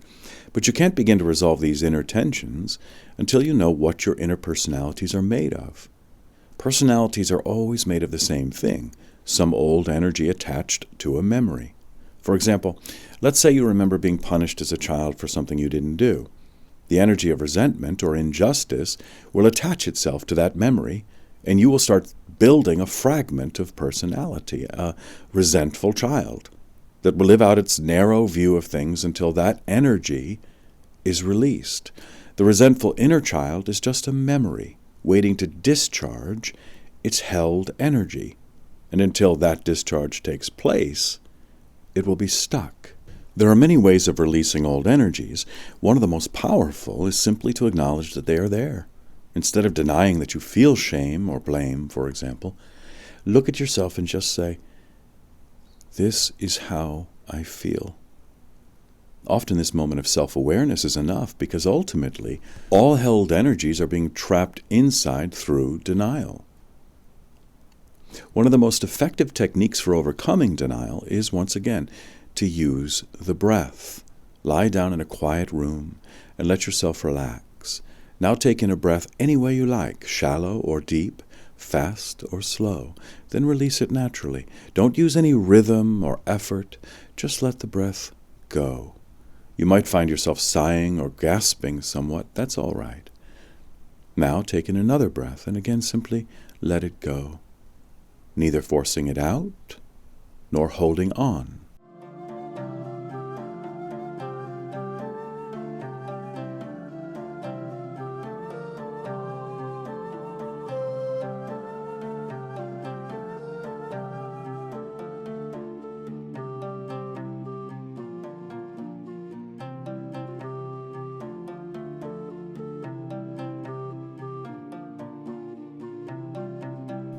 While continuing to breathe this way, let any available emotions or images float up to be released. This process can be aided by focusing your attention on your heart or any part of the body where you feel sensations. Certain physical locations are closely associated with emotions. This exercise can be repeated to breathe out old, held energies, but it is also very useful in learning to discharge any new emotion or feeling that wants to come out. Like any other aspect of yourself, your shadow wants to express itself and become free. And the first step is to find a natural, comfortable way to release negative energies rather than store them in hidden dungeons of the mind.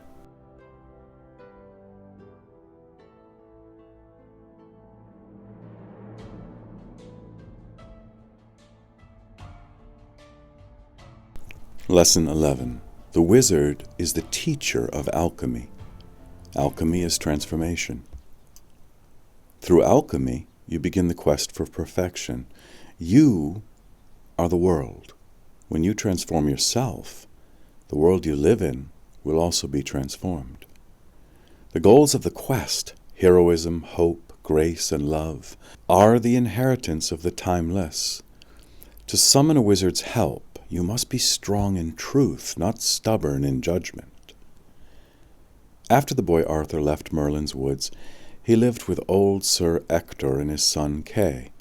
He was given the position of squire, but this was in name only. Arthur had no family or possessions. He couldn't afford to buy his own clothes, and no one really believed he came from a noble family.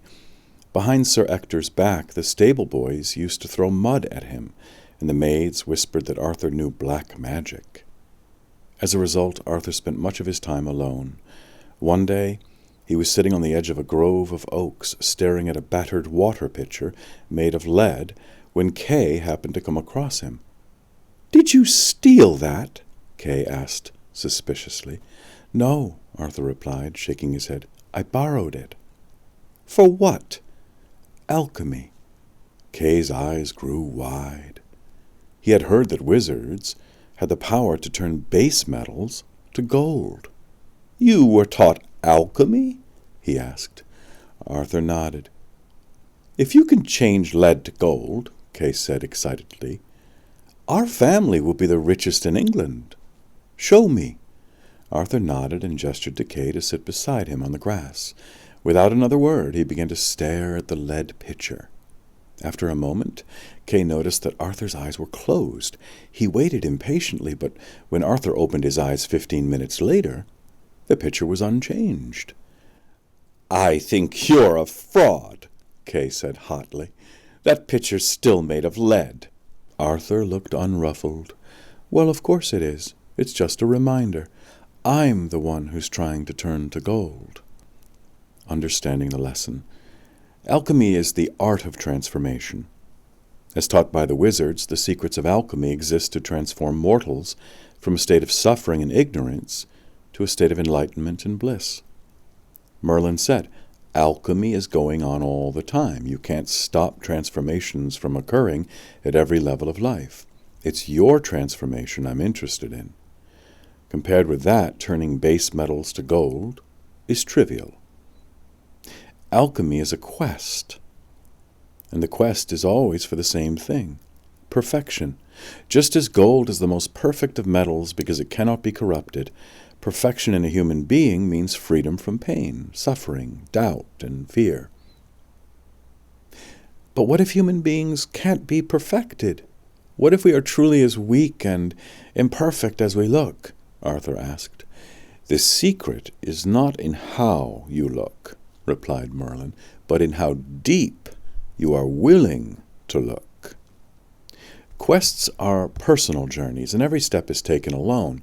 But Merlin had much to say to Arthur before he undertook his quest. I have told you often that this lump of flesh and bones is not your body, that this limited personality you experience is not yourself.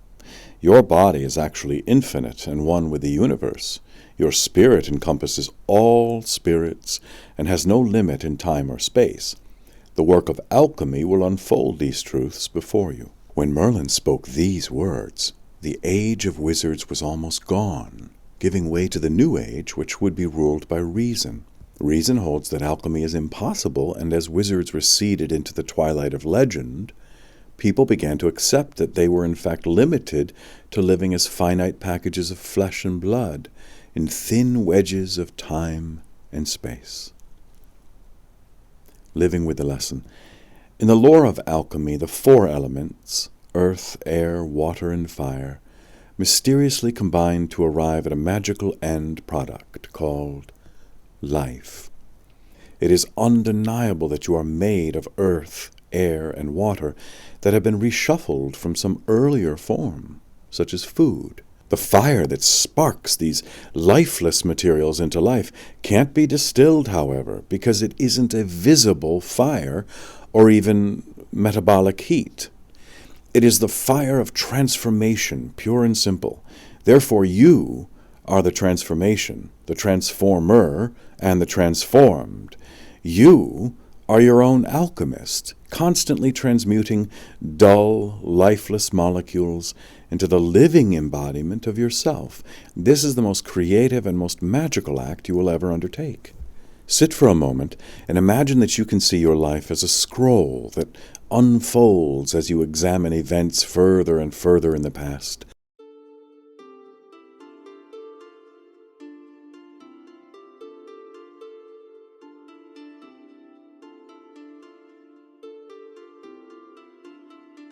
Start unfolding this scroll until you see a familiar scene, such as the day you got your present job. See this clearly and then go back a bit further, say to college.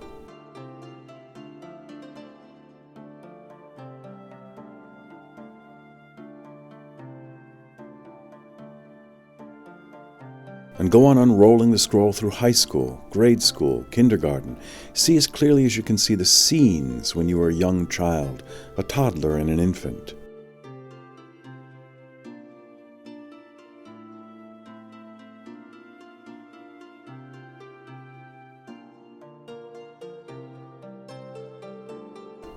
It doesn't matter if vivid images don't emerge. If you just have a feeling for what it was like to be yourself at those ages, that is good enough.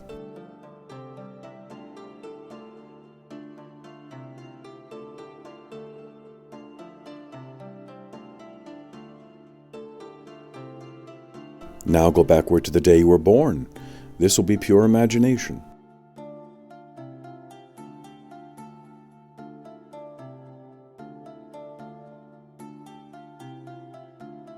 Then see yourself as a fetus.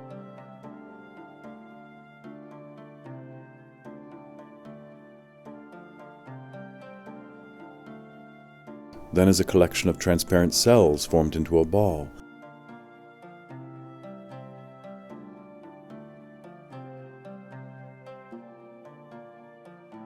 Watch the ball shrink until you are 2 cells, then 1.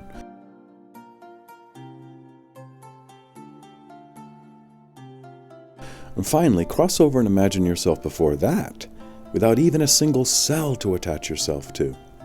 As you cross this threshold, notice that your identity does not disappear. Even with no image to look at and no body, you remain what you really are, a viewing awareness that stays the same even though the scenery of your life constantly changes.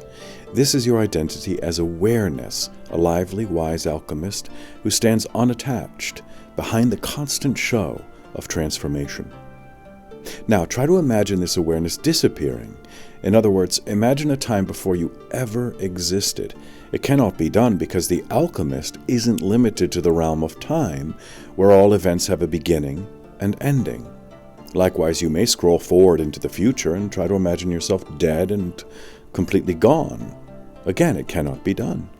When you reach the end of memory, feeling, emotion, imagination, and ideas, what still remains is yourself in pure form as a life impulse, ever flowing through the mirage of creation.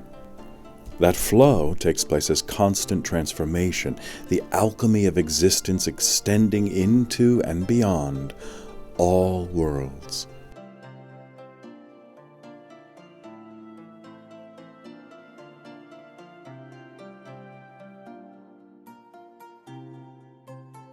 Lesson 12. Wisdom is alive and therefore always unpredictable. Order is another face of chaos. Chaos is another face of order. The uncertainty you feel inside is the doorway to wisdom. Insecurity will always be with the quester. He continues to stumble, but never falls. Human order is made of rules. The wizard's order has no rules. It flows with the nature of life. Small details of nature would often catch Merlin's eye, and in them he could see lessons. One day, when he and Arthur were walking in the woods, they heard a jaybird scolding them from a nearby pine tree. "Stop and look," Merlin said quietly. The jay was a nervous, erratic bird. After chattering at the two intruders, it flew to another branch for a better view, then after a few seconds grew dissatisfied and flew to a third. Next, it apparently forgot that they were there and hopped to the ground to investigate a pine cone. In a matter of seconds, it splashed in a small pool, chased away a gray wren, and started pecking at a piece of rotten bark. "What do you think of that as a way of life?" asked Merlin. "Very little," replied Arthur. "He acts like a brainless feather ball, with no idea what to do next." "So it appears whenever a creature lives solely trusting in God," Merlin said. "It spends its days following one careless impulse after another, with no thought to the future, and yet it gets along well enough, you have to admit." Understanding the lesson. The nature of life is to contain both chaos and order. Patterns emerge from disorder and melt back into it. Your body is totally chaotic at certain levels. Swirling atoms of oxygen enter your bloodstream with every breath. Teeming enzymes and proteins fill each cell. Even the firing of neurons in your brain is an electrical storm that never ceases. Yet this chaos is just one face of order. For there is no doubt that our cells are masterpieces of organized function, that your brain activity results in coherent thoughts. Indeed, chaos and order exist so closely, one to the other, that they cannot really be separated. You must first be chaos before you can be a dancing star, said Merlin. And that is literally true, for the swirling primordial gases that formed the early universe had to precede the birth of galaxies. Early on, these gases exhibited no pattern at all, just the faintest tendency to be attracted to one another. Yet, out of the faint hint of gravitational pull, a chain of events was set in motion that eventually led to the inception of human DNA, a molecule so complex that to disturb any one of its 3 billion genetic units could make the difference between life and death. On a personal scale, everyone struggles with order and disorder. Things have a tendency to fall apart. What was fresh and ripe eventually decays. What was young grows old and dies.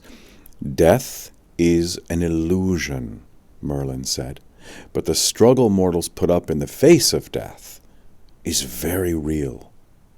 No mortal actually knows what death is, yet the impending event is so fearful that mortals fight against it with all their might, not realizing the tremendous disorder and chaos they are stirring up. Modern life is so full of pressures pushing this way and that most of us react by trying to impose order upon it. Our society of chaotic forces is thus a society of endless laws and regulations. This isn't surprising because humans thrive on order and are frightened by disorder. Disorder is unpredictable and out of our control. Therefore, it makes us feel stressed out. Think of a time when disorder and unpredictability suddenly crept up in your life. Missing an airplane flight, having your car break down by the side of the road, hearing that someone you love has lost a job. Almost always, these events work themselves out.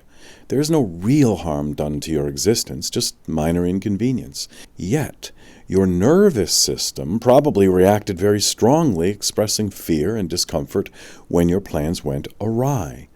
The ego's response to chaos is to fight against it and to impose even more control. The next time you flew, you probably double-checked your departure time and left early. The next time you drove, you took precautions against the same breakdown occurring again. There's a simple exercise that will show you how truly marvelous it is to lead an unpredictable life. Sit for a moment and imagine that you can view your life as a video in your mind.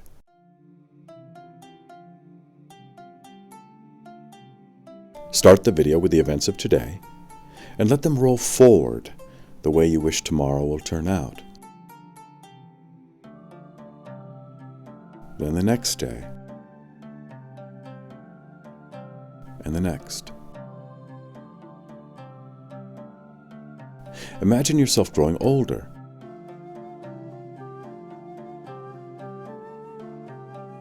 See the future you would want if you could have anything you desired.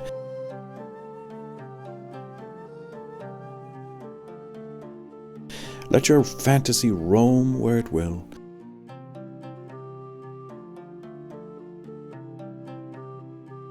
And end up with your own death.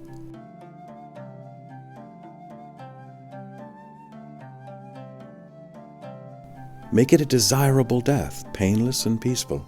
Once you've done this, go back and see an entirely different video.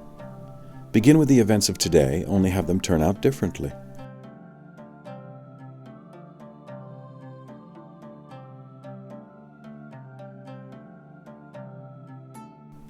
This is only imagination at work, so you can give yourself a wild, catastrophic life, or a dramatic one, or a saintly one. Take the video up to your death scene.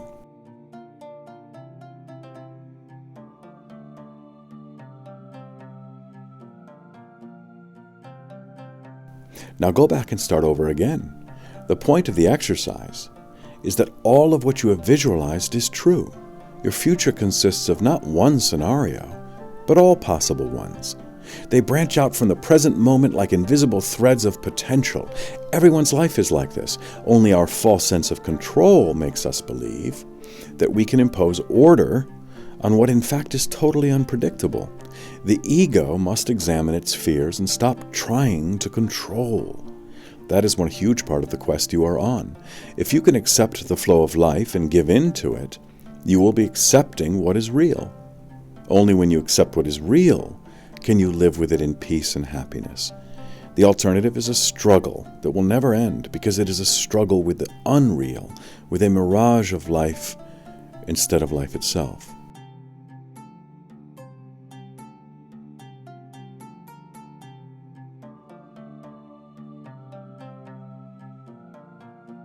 Lesson 13. The reality you experience is a mirror image of your expectations. If you project the same images every day, your reality will be the same every day. When attention is perfect, it creates order and clarity out of chaos and confusion. After he became king, Arthur shared his experiences in the Crystal Cave with only one person, his wife Guinevere. It was years before Merlin reappeared, and Guinevere thought of him more or less the same way she would think of a unicorn or some other mythic beast. "If he is as wild as the dark Welsh mountains they say he was born in, I should tremble to meet him anyway," she once told Arthur. "He isn't like that," Arthur replied. "He's not like anything you could expect or anticipate." "My lord, I have met wizards in the French court, or those who went by that name," Guinevere said. "Are they not simply old men with long white beards who act very wise and shake their heads as if seeing things we can't and claim to have powers no one ever quite witnesses?" Arthur smiled. "Such wizards have come my way, but Merlin wasn't one of these. I once said to him, 'How are you and I any different? To me we are just two people lying by a stream under a tree, waiting to catch a fish for supper.' He looked at me and shook his head. It's true that we are just two people lying here, as you say, but for you, this setting is the whole of your reality, whereas the stream, the tree, and everything around us is the smallest speck on the furthest horizon of my consciousness. Guinevere asked, "If you really lived in such a world apart from ours, did Merlin ever say how to reach it?" "Yes," said Arthur. "He insisted that my version of reality, the tree, the stream, the woods, was completely illusion, a private hallucination my mind forced on me, while his world was open to everyone, since it is entirely a world of light." Guinevere was puzzled. "But you and I are both seeing this room around us, as does everyone else we know. I don't think this is just an illusion." "Let me show you something," Arthur said. He asked the queen to leave their chamber and promised not to return until the stroke of midnight. Guinevere did as she was told, and when she returned, she found that the room was pitch black, all the tapers extinguished and the velvet curtains drawn. "Don't worry," a voice said. "I'm here." "My lord, what do you want me to do?" Guinevere asked. Arthur replied, "I want to find out how well you know this room.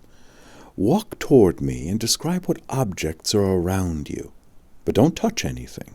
His wife thought, "This is a very strange test," but she did as she was bidden.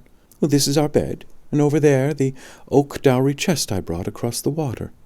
A tall candelabra of wrought Spanish iron stands there in the corner, and 2 tapestries hang on either side."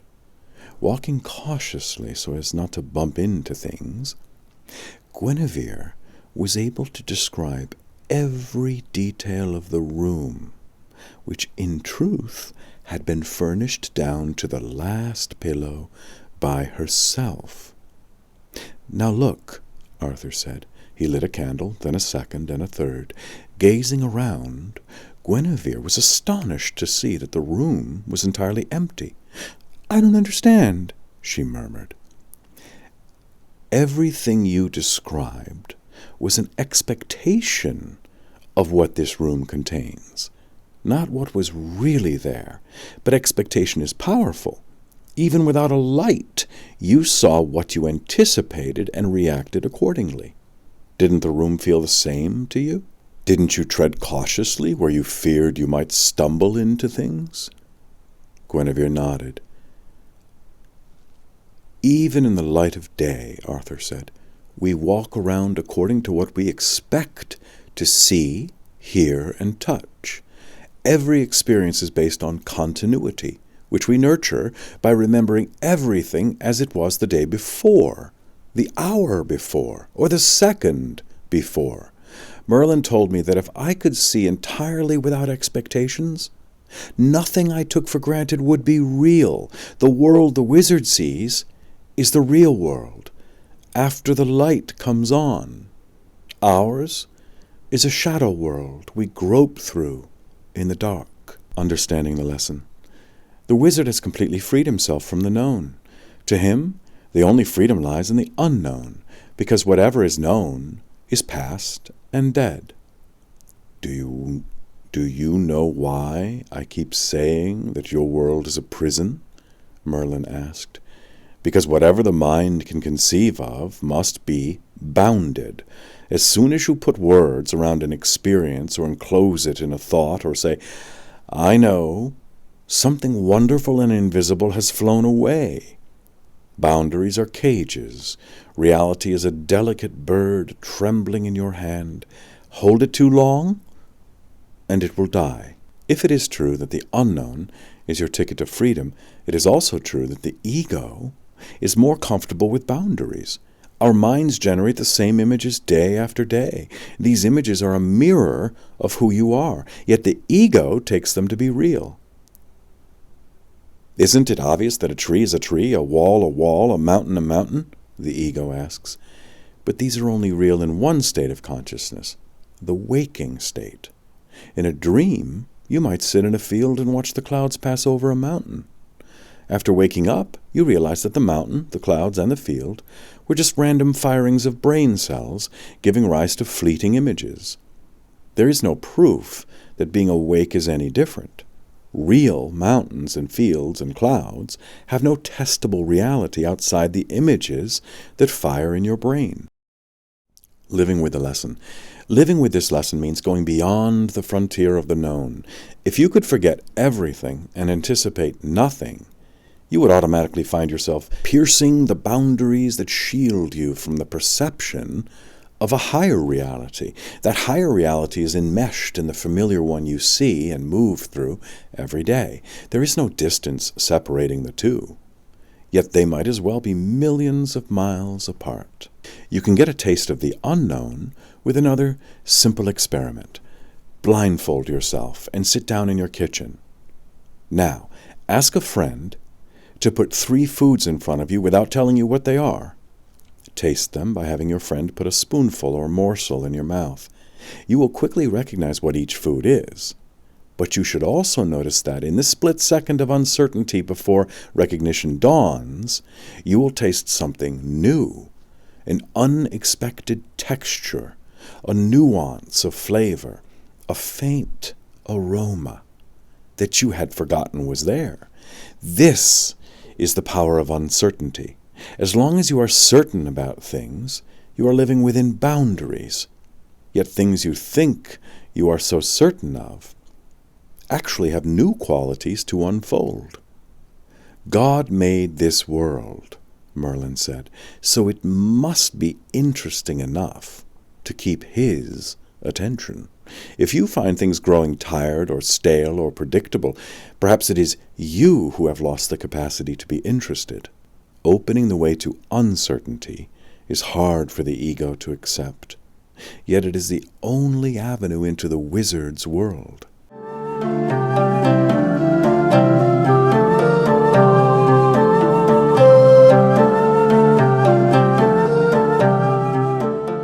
Lesson 14. Wizards do not grieve over loss because the only thing that can be lost is the unreal. Lose everything and the real will still remain. In the rubble of devastation and disaster are buried hidden treasures. When you look in the ashes, look well. Like all children, Arthur eventually noticed death. He was 4 or 5 when Merlin found him crouched in the forest, staring at a small pile of gray feathers, the remains of what had once been a sparrow. "What happened to it?" the boy asked. "That depends," Merlin replied. "On what?" "On how you look at it. Most mortals call that a dead bird. By dead, they mean that its life has been destroyed. Wiser mortals, however, look deeper. They see that death is just a rearrangement. The stuff that the bird was made of is returning to earth to blend with the elements that gave it birth." The boy thought for a moment. "Why does seeing this make me afraid?" "Memory. Whether you know it or not, you have formed ideas about death since infancy, and as these unfold, you remember the fear and pain attached to those memories." The boy was too young to understand all that Merlin said, and like most children, he stopped asking the really deep questions. He was satisfied with Merlin's explanations until years later, when it dawned on him that death could happen to himself, and not just animals. "I think," Arthur said when he was 12, "that I am likely to grow more and more afraid of death." Merlin nodded. "As you experience more of the world, your memories will come back more and more strongly. But there is something else. Mortals fear death because they are afraid of losing their possessions. If you see a dead animal, you cannot say what part of it has died. After its last breath, the body weighs the same. The cells are the same, only the breath is missing, and whatever lies beyond the breath. But mortals have houses and things in them. They have families and cherished experiences. Losing these becomes a terrible fright. But I'll tell you a secret. Nothing dies at the moment of death. Death is a beginning, not an ending. When mortals fear it, they are only holding on to their memories. No one really knows what death is like. Take the wizard's view and welcome all losses, even the ultimate loss of death. I'll try, Arthur said dubiously. But you are right, there are lots of things I don't want to lose. Just loosen your grasp a little then, and remember, whatever you hold on to is already dead because it is past. Die to every moment, and you will discover the gate to unending life. Understanding the lesson. In a world of change, there must be gain and loss. The ego judges gain to be good and loss to be bad. But nature doesn't make such distinctions.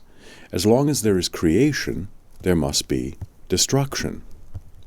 You mortals would like to abolish death, Merlin said, not thinking how the world would pile up with people, animals, and plants.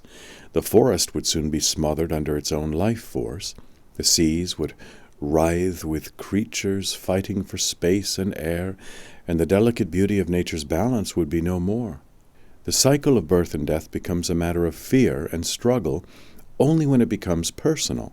After a lifetime of fighting to prevent loss, the ego sees dying as the ultimate defeat. For most people, fear of death is too overwhelming to face.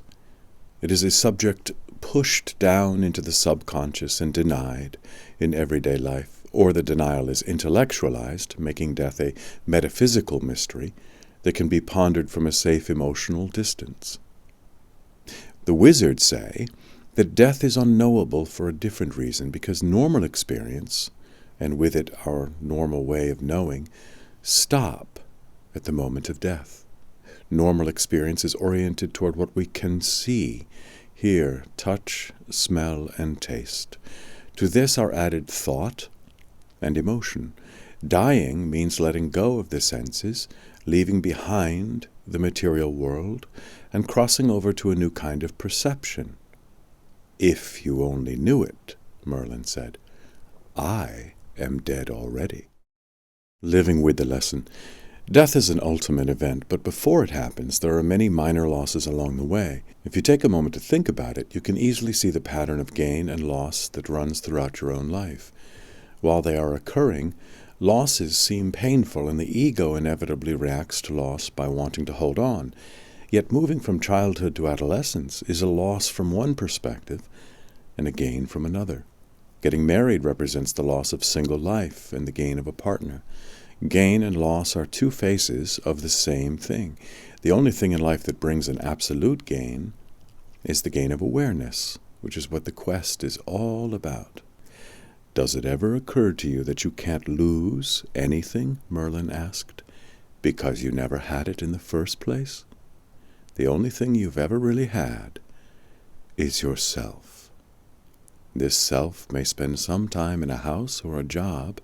It may spend time in the presence of certain things or with a certain amount of money, but in time, all that will change.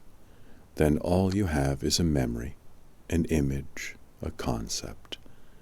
And these aren't real. They are fragments of the mind. Thoughts are like guests. They check in and check out while you are still there. Regard objects and possessions the same way. They come and they go. What remains is yourself. When you can begin to see the seeds of opportunity in the ashes of disaster, then trust is beginning to grow. This trust comes in stages. First, start to see that the ego's judgments about loss are false. Pain isn't the truth, Merlin said. It's what mortals go through to find the truth. Second, look for the other face of disaster or loss, the tiny seed of the new that wants to be born. When you look into the ashes, Merlin advised, look well. Third, replace blame and complaining with a calm, sure knowledge that you are protected in nature's plan. Whatever you have lost is temporary and unreal. It was bound to go, not because nature is cruel and indifferent, but because every step you take toward the real is precious. In this light you will begin to see that loss and gain are just a mask. Underneath is the steady light of the eternal, which shines through everything, weaving unity out of chaos.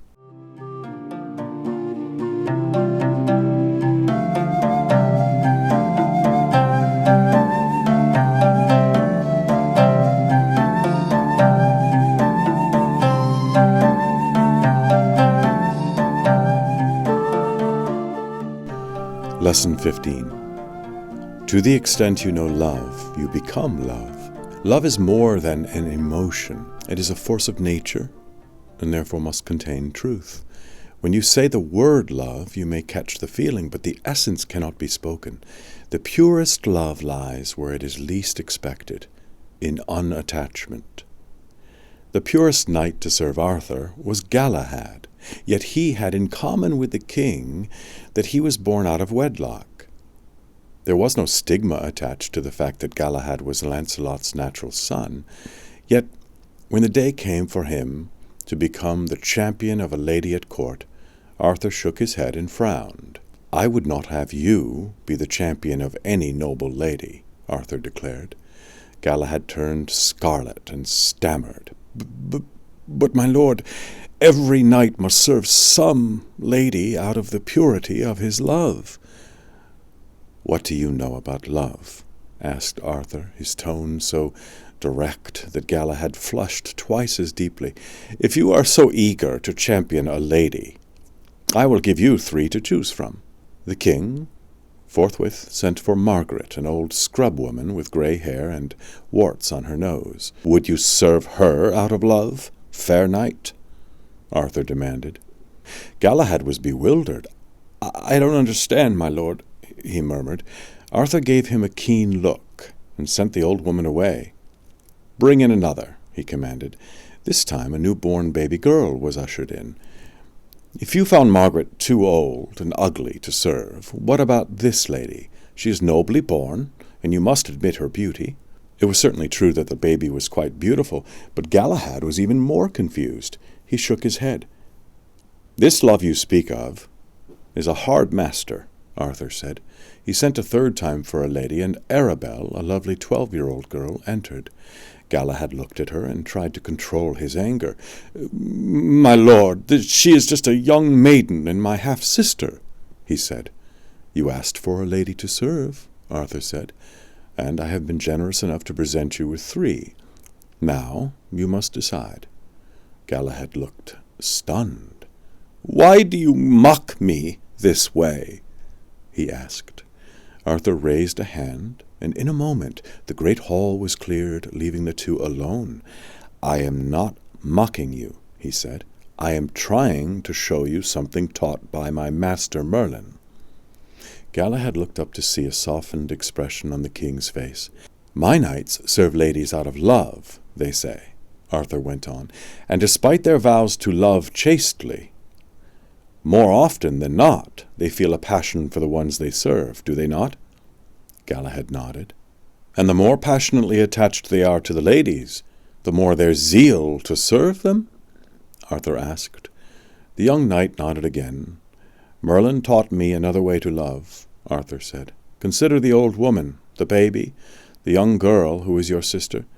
These are all manifestations of the feminine, and as those forms change, what you call love changes with them. When you say you're in love, what you're really saying is that an image you carry around inside has been satisfied. This is how attachment begins, with attachment to an image. You may claim to love a woman, but let her betray you with another man, and your love will turn to hatred. Why? Because your inner image has been defiled. And since it was that image you loved all along, its betrayal makes you enraged." "What can be done about this?" asked Galahad. "Look beyond your emotions, which will always change, and ask what lies behind the image. Images are fantasies. Fantasies exist to protect us from something we don't want to face. In this case, it is emptiness. Lacking love for yourself, you form an image to cover over the void. That is why being shunned or betrayed in love causes such pain. because the gaping wound of your own need gets exposed. Love is considered so beautiful and exalted, Galahad mourned. But you make it sound horrible. Arthur smiled. What usually passes for love can have horrible consequences, but that is not the end of the story. There is a secret to love. Merlin told me the secret many years ago, as I impart it to you. When you can love an old woman, a baby, and a young girl in the same way, you will be free to love beyond mere form. Then the essence of love, which is a universal force, will be unlocked inside you. You will be unattached, which is the silent summons that love must obey. Understanding the lesson. When a wizard speaks of love, what he refers to is almost the opposite of what we call love. To us, love is a highly personal feeling, and to a wizard, it is a universal force. Falling in love for us is a condition that eventually fades. A wizard doesn't fall in love because he's permanently in the flow of love itself. But the greatest difference has to do with attachment. Attachment arises whenever you say, I love you because you're mine. This form of love is really an extension of the ego, which always thinks in terms of I, me, mine. You mortals call it love when you feel completely attached to another person, Merlin said. Your fantasy is either to possess someone completely or to be completely possessed. But wizards call it love when they feel no attachment, no possession. Isn't that simply indifference? Asked Arthur. Merlin shook his head. Indifference has no energy or life to it. A wizard's love is incredibly alive and flows with the energy of the cosmos. For that to happen, you must be like an empty vessel. Mortals are so full of ego that there's room for nothing else. A wizard is completely empty. Therefore, the universe can fill him with love. Living with the lesson. To some extent, we all fall in love with images. We carry these images around inside ourselves, waiting until we find a match for them in the external world. Usually we are searching for someone either to reflect our own self-images or to repair them. One kind of love seeks a mirror, the other wants to add a missing piece. In both cases, there is an underlying sense of need. Feeling incomplete in yourself, you try to bolster your lack through someone else. If you want to feel love as God feels it, you must fill all your voids. For God can love only from the state of fullness, Merlin advised. Try this related exercise. Think back to a time when someone you deeply loved hurt you.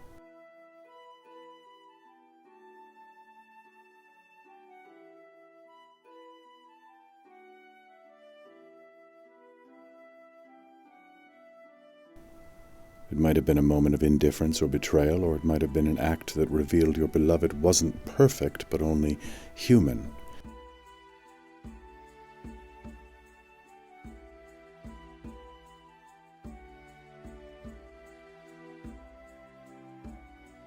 If you are honest with yourself, you will remember how violently and suddenly love can turn into other feelings.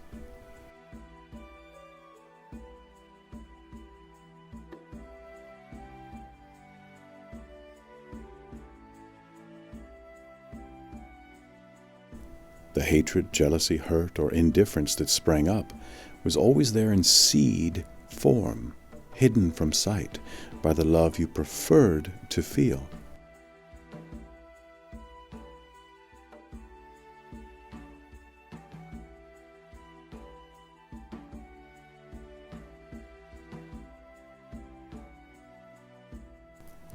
Why did you prefer it?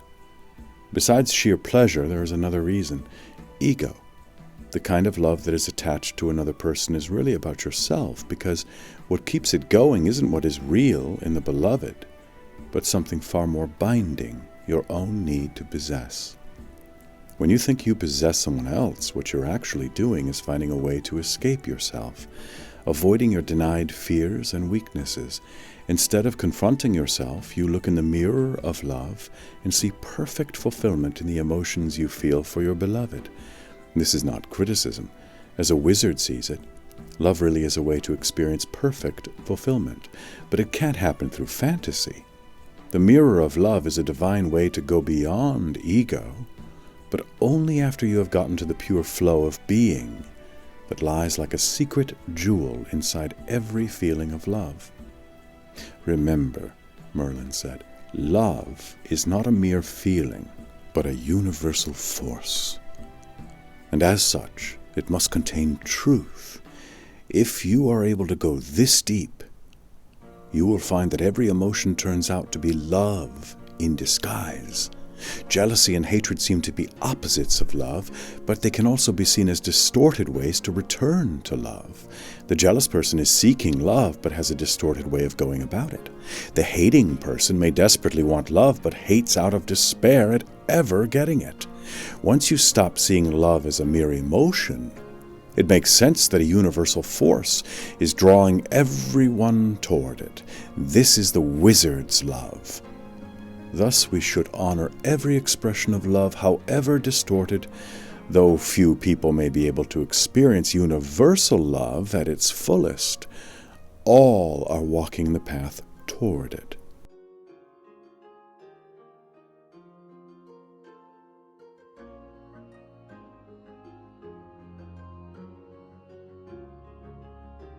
Lesson 16.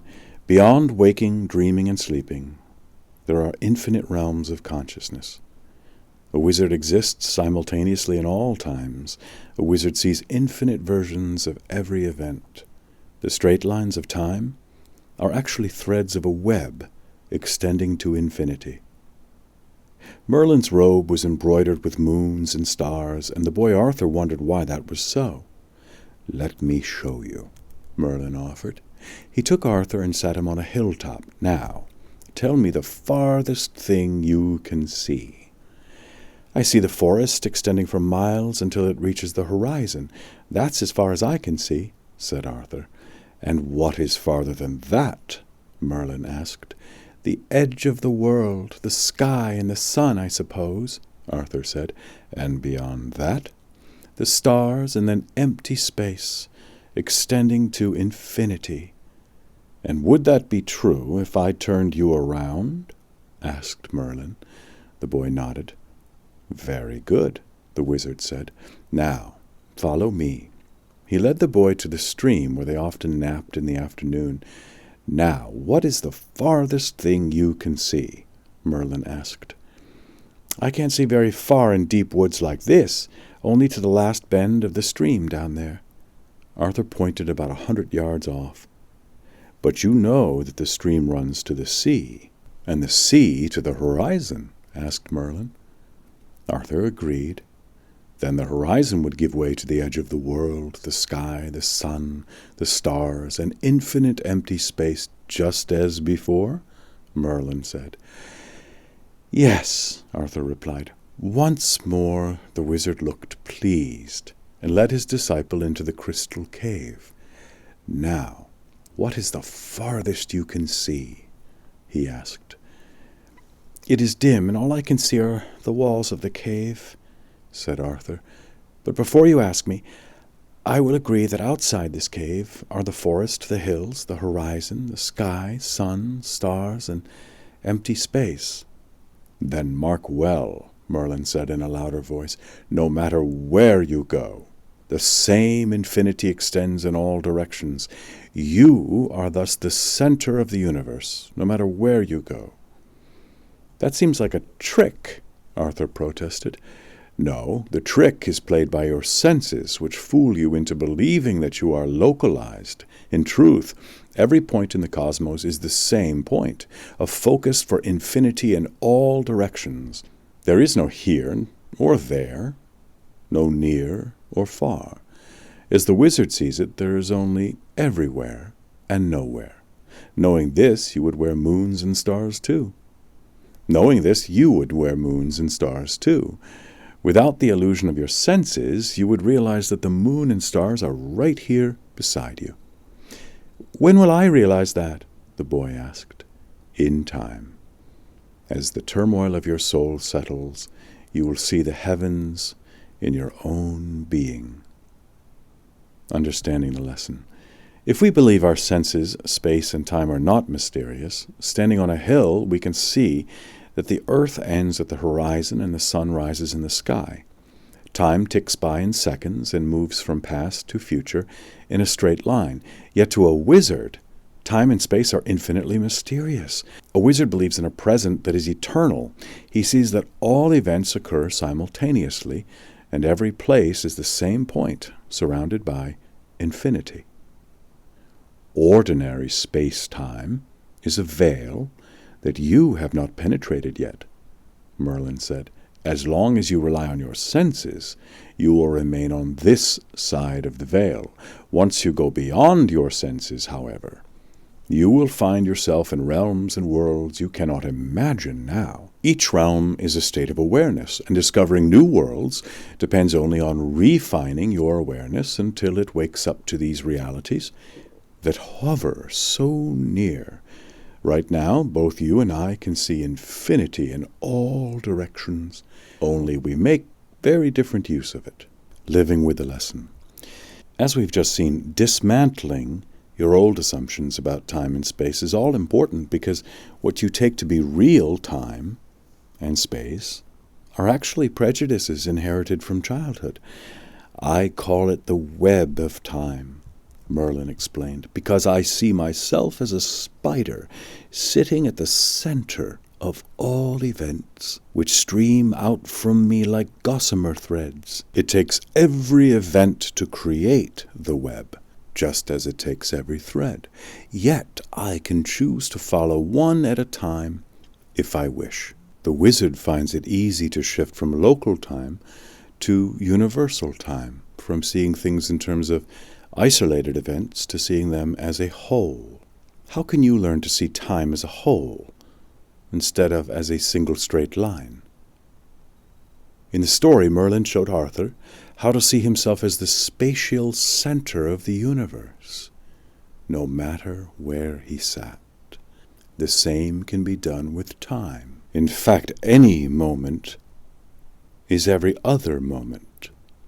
And what creates the illusion of past, present, and future is just the focus of your attention.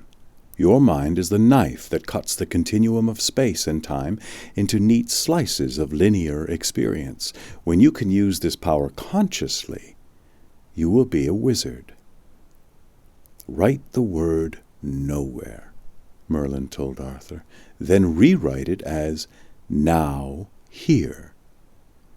You have, in a nutshell, the truth about space and time. You originated in a continuum that has no beginning in time or space.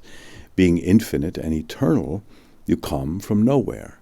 Yet this infinite, eternal continuum has manifested as this moment.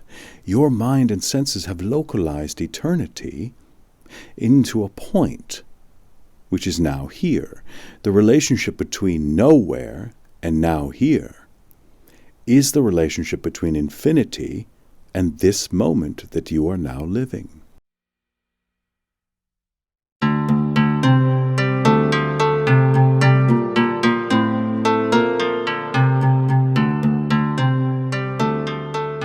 Lesson 17. Seekers are never lost because spirit is always beckoning to them. Seekers are offered clues all the time from the world of spirit. Ordinary people call these clues coincidences. To a wizard, there are no coincidences. Every event exists to expose another layer of the soul. Spirit wants to meet you, to accept its invitation. You must be undefended. When you seek, begin in your heart. The cave of the heart is the home of truth. Merlin had the strange habit of seeming to enjoy the occasional mishaps that befell the boy Arthur. If Arthur came home to the cave with cuts and bruises from falling out of a tree, the wizard would murmur, "Good," almost inaudibly. One time, in a lightning storm, an old rotted sycamore was hit and almost fell on top of Arthur. "Well done," Merlin muttered. As softly as these comments were uttered, the boy felt sorely wounded. He vowed to himself to conceal any small disasters from his master. But the next day he was chopping firewood near the cave when the axe slipped. In a split second the blade had sliced through Arthur's shoe, barely missing his toes. When he yelled in fright, Merlin came swiftly and gave the shoe a sharp appraisal. "Better and better," Merlin said softly. Arthur couldn't contain himself. "How can you be happy when I'm hurt?" he cried. "Happy? What are you talking about?" Merlin seemed to be genuinely confused. "Happy? What are you talking about?" Merlin seemed to be genuinely confused. "You don't think I notice, but whenever something bad happens to me, you seem pleased." Merlin screwed up his face. "You shouldn't eavesdrop on conversations not intended for your ears, especially if they are conversations between me and myself." This reply only had the effect of making the boy extremely dejected. He was on the verge of running away to escape Merlin's stony-heartedness when the wizard took him by the shoulder. "You think you understand me, but you don't," he said. Then his voice grew softer. "I wasn't rejoicing at your misfortune. I was rejoicing at your escapes. If you only knew it, these accidents of yours could have been much worse." "Do you mean that you saved me from danger?" Arthur asked in bewilderment. Merlin shook his head. "You saved yourself, or at least you're learning to. There are no accidents, despite what you mortals believe. There is only cause and effect. And when the cause is far away in time, the effect returns after you have forgotten it. But be sure that everything that befalls you, good or bad, is the result of some action in the past." Because he was young and because he trusted in his teacher, Arthur did not resist this new notion. He pondered for a second. "You're saying that these mishaps are like an echo. If I shouted yesterday and the echo waited until today to come back, I might have forgotten all about it." "Exactly." "Then how am I learning to prevent these delayed reactions if I've already forgotten about them?" the boy asked. "By being more alert. Actions return to us over and over from different directions. So many kinds of cause and effect are working all around us that one must be very alert to see them. Nothing is random in the universe. Your past actions are not returning to punish you, but to catch your attention. They are like clues." "Clues to what?" Merlin smiled. "It would spoil the clue if I told you. Enough to say that you are not who you think you are. You live in many layers of reality. One of these we shall call spirit. Imagine that you do not know yourself as spirit, but that your spirit knows you. What would be more natural than that it should call to you? The clues that fall out of the sky are messages from spirit, but you must be alert to catch them." "But all I did was cut off my shoe with an axe and nearly get hit by a falling tree. It was mere coincidence that I was standing under that tree to get out of the storm," the boy protested. "So you say, and so mortals like to say all the time. But if you look, you will see that a disguised clue is present in every coincidence. It is up to you to interpret them. I will tell you this, however. If that tree had fallen on you, or if you had injured yourself today, I would not have mourned. I would have said, 'Spirit is difficult to heed.' And since you are getting better and better at avoiding disaster, I can say instead, he is learning to listen." Understanding the lesson. Of all the worlds the wizard inhabits, the two that are furthest apart are those of matter and spirit. These are also the two poles of our existence. It is natural to swing from one pole to the other, to move from faith to skepticism, until the opposites are united. At the present moment, the swing is away from the material pole, although that pole still dominates everyone's thinking. When we speak of cause and effect, we mean that material things interact. The sun pulls the earth around itself, striking a match, creates a flame. Lightning hits a tree and it falls.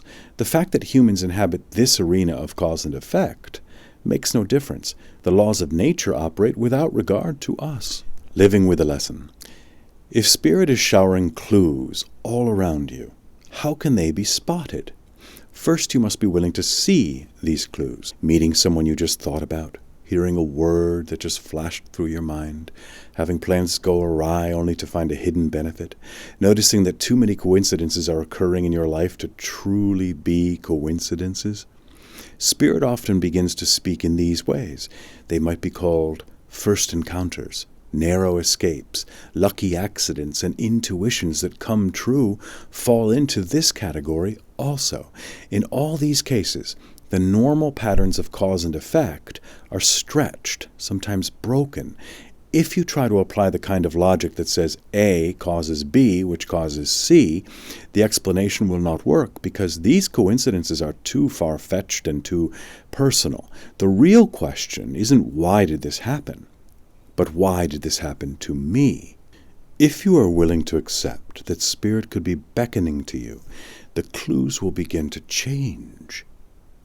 Instead of being coincidences that quickly fade from your mind, clues will begin to take on spiritual overtones. In this category, we might put having prayers answered, going through near-death experiences, seeing auras or divine light, and sensing the presence of angels. Our society is putting unprecedented attention on such things, but still they are often mistaken for phenomena. A phenomenon is by definition impersonal. A wizard would say that these clues are actually highly personal. They are meant to guide someone. You can't decipher the hidden meaning, however, until you ask for it to be revealed. Don't expect Spirit to write a book and read it to you, Merlin said. Life is creative, and so is Spirit. Each clue meant for you is tailored to your level of awareness. Be grateful that Spirit remains out of sight, just around the next bend. Rejoice that you can be a seeker all your life, for if Spirit delivered its secrets once and for all, you would be left with pleasant memories, but a listless and dull future. Because Spirit is on the move, constantly creating your life from the invisible source of all life, you must be alert every moment to understand its ways. Sometimes clues hit like a bolt from the blue. Sometimes they cross your path as silently as a cat stalking in the pre-dawn light. Sometimes they smile and deliver a shiver of bliss. The great joy of crossing into the wizard's world is that the whole world comes alive. Nothing is dead or inert anymore because the least thing can serve as a clue to the great search for who you really are. Respect your mystery. Nothing is more profound, Merlin said. But pursue it ruthlessly, trying to rip the veil away at every second. This is what makes life rich, that it has more to offer with each clue it reveals.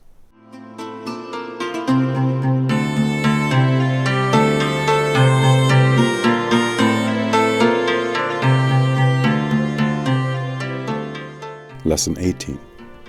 Immortality can be lived in the midst of mortality. Time and the timeless are not opposites. Because it embraces everything, the timeless has no opposite.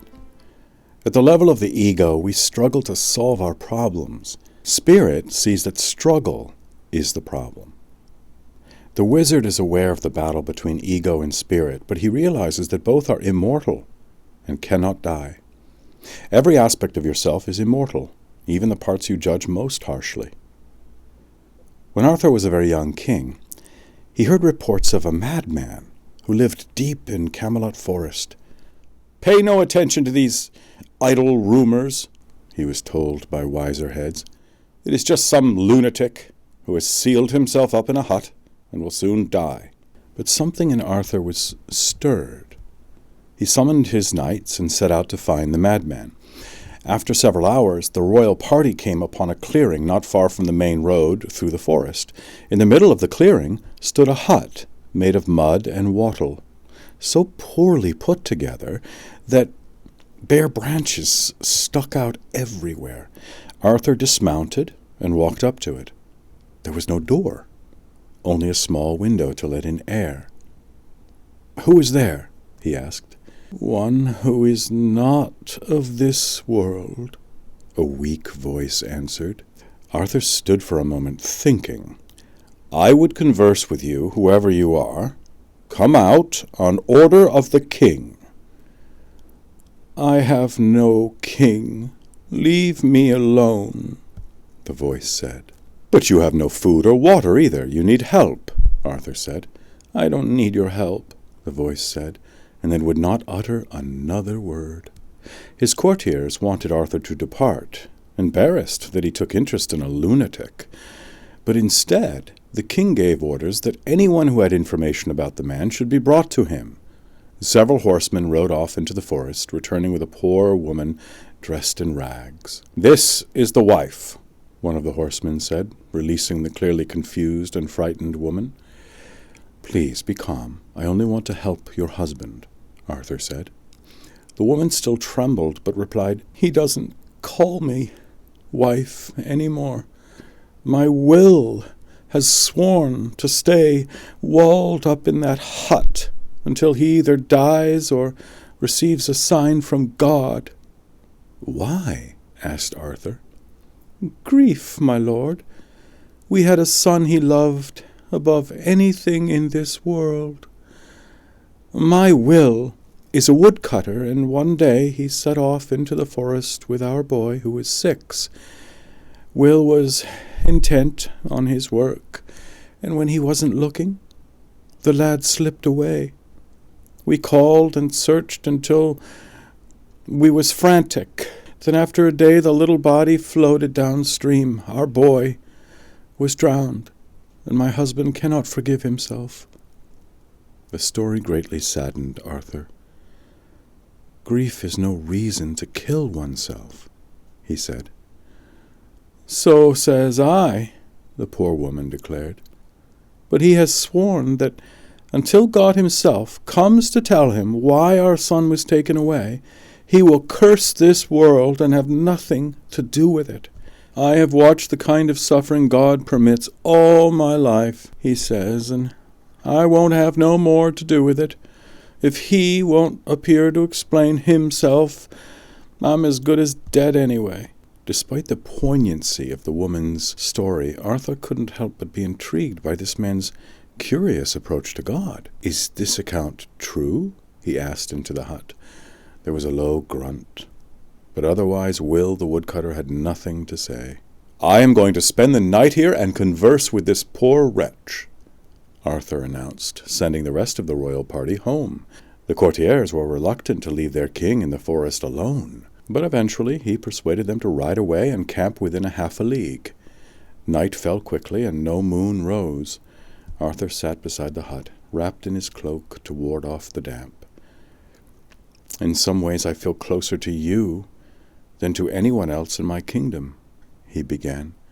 "I am new to my rule, and I keenly feel the suffering that surrounds me. The poor, sick, and crippled exist everywhere. But their plight is mine also, so long as I am their king. I have spent many sleepless nights wondering how to solve the evils of this world.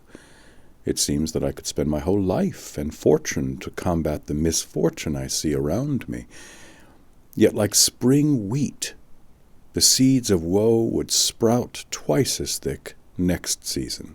I am waiting for God," the voice inside the hut suddenly interjected. "I don't need to hear your speeches. Let him answer for himself." "Fair enough," replied Arthur. "But let this be my business, that I see myself in you. I had a master named Merlin, and he told me that there is only one solution to evil, which is not to struggle against it, but to realize that evil does not exist." "Foolish words," the voice said. "Find another master." "You need to listen more," Arthur insisted. Merlin said that good and evil constantly clash in combat. They were both born thousands of lifetimes ago, and as long as there is light and shadow, good and evil will live on. In that case you should despair, and shut yourself up in this hut with me, for you have seen God's true feelings toward this world. He wants us to suffer, the voice said bitterly. I felt as you do for a long time, but then Merlin showed me that there are two paths in life. On one path, a person tries to win the reward of heaven, and if he lives virtuously, he will attain his goal. But even in paradise there are seeds of discontent, and eventually, out of boredom, or out of fear that heaven isn't deserved, a person will start to move the other way. He will sink and eventually find himself in hell. Hell must exist if heaven does, but it is just as temporary, for in time a person will tire of its torments and start to rise again. Thus the first path a soul can choose is a constant round, moving from heaven to hell and back again. If what you say is true, we are mocked as well as damned, the voice said with deeper bitterness.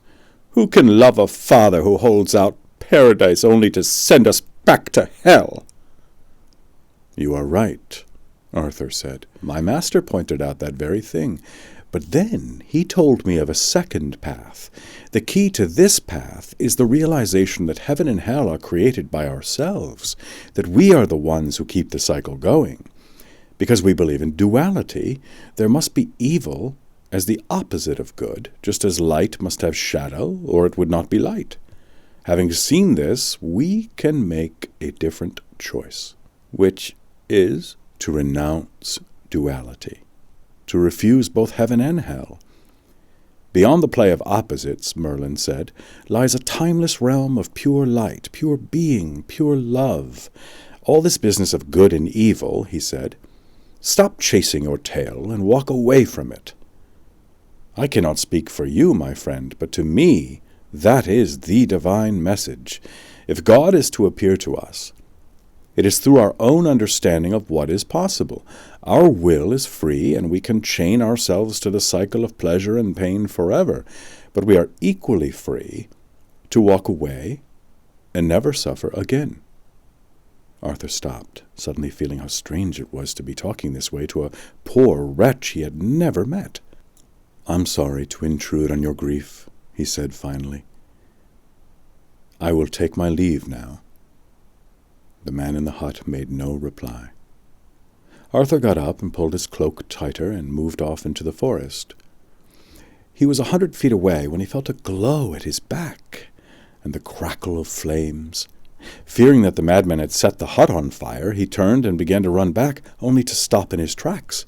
The hut had turned into a ball of brilliant white light, and out of it stepped an angel who said, I was told by God that you mortals knew a secret, and as always he was right. You know that God isn't simply in heaven, but far beyond, in the realm of pure spirit. And with these words, the angel vanished. Understanding the lesson. The essence of this lesson is explained in it, that there are two paths in life. The first path is the acceptance that duality is real, that the good and evil we confront every day are simply fact, and we must do our best to struggle against them. The second path is to see duality as our choice. Although everything in creation appears to have its opposite, one thing doesn't: wholeness. The totality of spirit has no opposite, because it embraces everything. To choose the second path, you have to be willing to renounce your struggle against evil. This is the way of the wizard. There is no doubt that when we see evil, we react with fear and anger. From this reaction, struggle is born. And because people want evil to go away, the struggle seems to be legitimate. But what if fear and anger are the cause of evil? What if our reactions keep breeding the same cycle, which never ends? With these questions, the second way was born. It isn't that struggle is wrong, that we must submit to evil. But the end of evil is a serious matter, and wizards have stepped into the arena of discussion to propose that an end is possible, albeit not through the means we have used for so long. Living with the lesson. You cannot renounce the duality of good and evil as long as that is what you experience. A deeper experience, one that is beyond words, must replace it. Wholeness and spirit are only words until they become real to you personally. Reality always means experience. Therefore, the question is how to experience the realm of light that Merlin spoke of. Be patient with yourself. The fading away of duality takes time, Merlin said, and then unity will be born automatically. Because spirit is always beckoning, there are countless opportunities to come into contact with it. The first steps have already been marked out. Be willing to follow the clues of spirit. Meditate to find the pure silence within yourself. Know that the goal of spirit is true and worth pursuing. This lesson reinforces those steps, but it adds a new ingredient. As much as people complain about evil and struggle against it, evil has remained with us for countless ages. As a result, one can become very discouraged, like the man sealed in the hut. But he is named will for a reason. Our free will is what allows us to break out of the cycle of good and evil. This is the promise held out in this lesson. The way of the wizard is compassionate, because it solves the problem of suffering as the light of spirit draws nearer.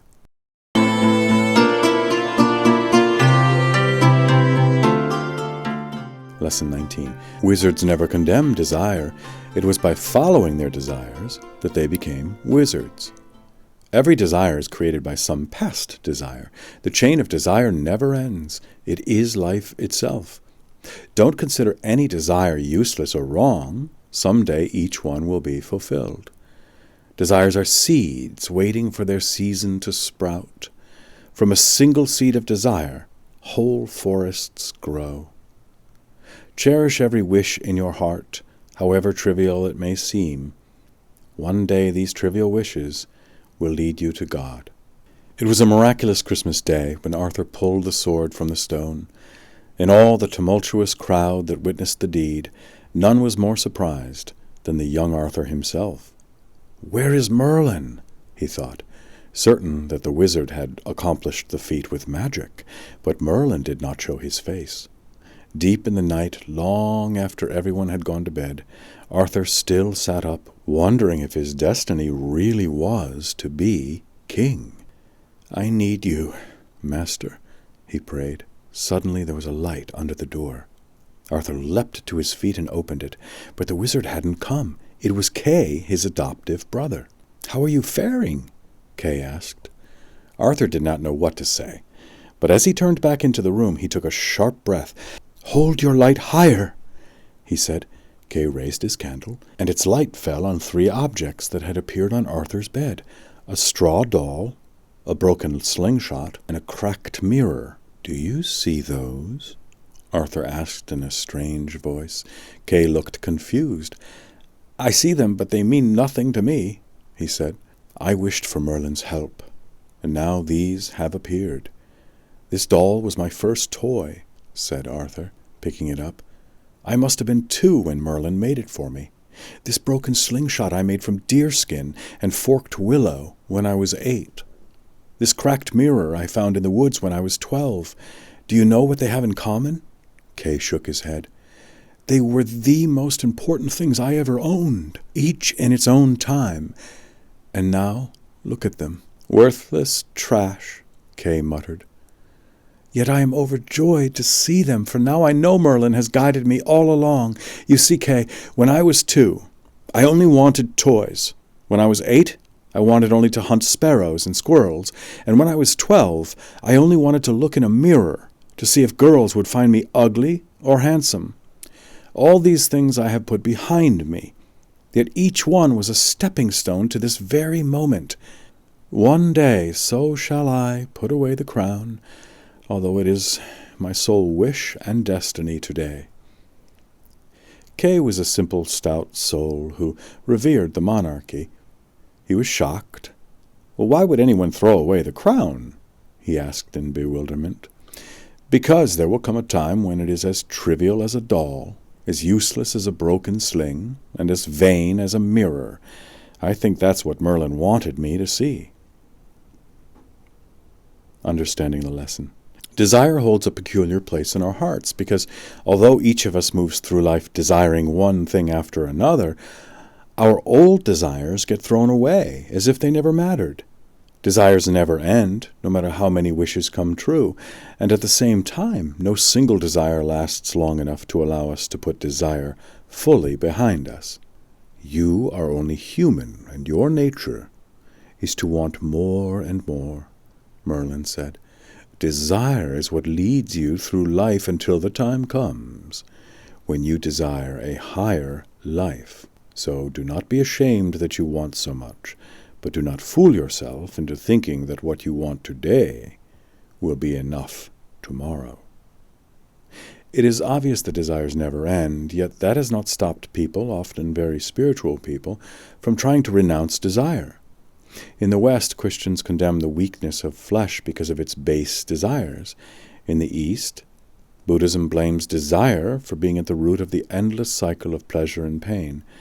But in a wizard's eyes, there is no reason to cast judgment against desire. When you go out into the world, Merlin told the boy Arthur, you will seize a prize that all men want. This will turn thousands against you and lead you into years of strife to win your crown. Then I won't take the crown, Arthur said, much troubled. No, that is not the way, Merlin replied. Desire leads mortals into all kinds of turmoil, but it is in God's plan for you to have desires. But desire blinds people and makes them selfish. It stirs up violence. As you just prophesied, it creates ignorance and sets one person against another. Those are all uses of desire, Merlin pointed out. There is a mystery here, as always, that only the seeker will solve. Is desire good or evil or neither? I will give you a clue. To find out the true nature of desire, you must begin without judgment. Honor each and every desire you have. Cherish those desires in your heart. Do not struggle to get what you want. Trust that your higher spirit has put the desire inside you, and leave it to spirit to make your wishes come true. You may find that the evil in desire is actually not desire itself, but human struggle over it. Living with the lesson. Merlin's speech on desire touches a nerve because we live in a society where people are able to have more and more material things. The net result, however, has not been to make us perfectly happy. Quite often what lies behind affluence is a spiritual void. This doesn't mean that wanting to have a house, a car, and a bank account is wrong or shameful. The spiritual void wasn't created by wanting material things. It was created by turning to externals and expecting them to do what they can't do. Externals can't fill spiritual needs. The saying that a rich man has as much chance to enter heaven as a camel does of passing through the eye of a needle isn't a condemnation of wealth. It simply points out that money has no spiritual value. Money isn't the gate to paradise.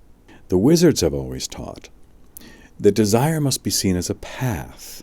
In the beginning, desires are about things like pleasure or survival or power. But in time, the path of desire leads beyond these gratifications. They are not baser desires, but earlier ones. Just as a child outgrows toys at a certain age, the desire for more and more will eventually lead a person into a natural phase where the desire for God becomes all-important. Therefore, it is vitally important to come to terms with the nature of your desire, to realize that in the divine plan, all your desires are meant to come true. God isn't blocking you from having anything and everything you want. It is you who believe deep down that you don't deserve anything and everything. Such self-judgment creates blockages in the natural flow of life. But once they are removed, the path of desire becomes a joy because it is the shortest and most natural way to God. No desire is trivial because every desire has a spiritual meaning. Each is a small step leading to the day when you desire the highest fulfillment, which is to know your own divine nature.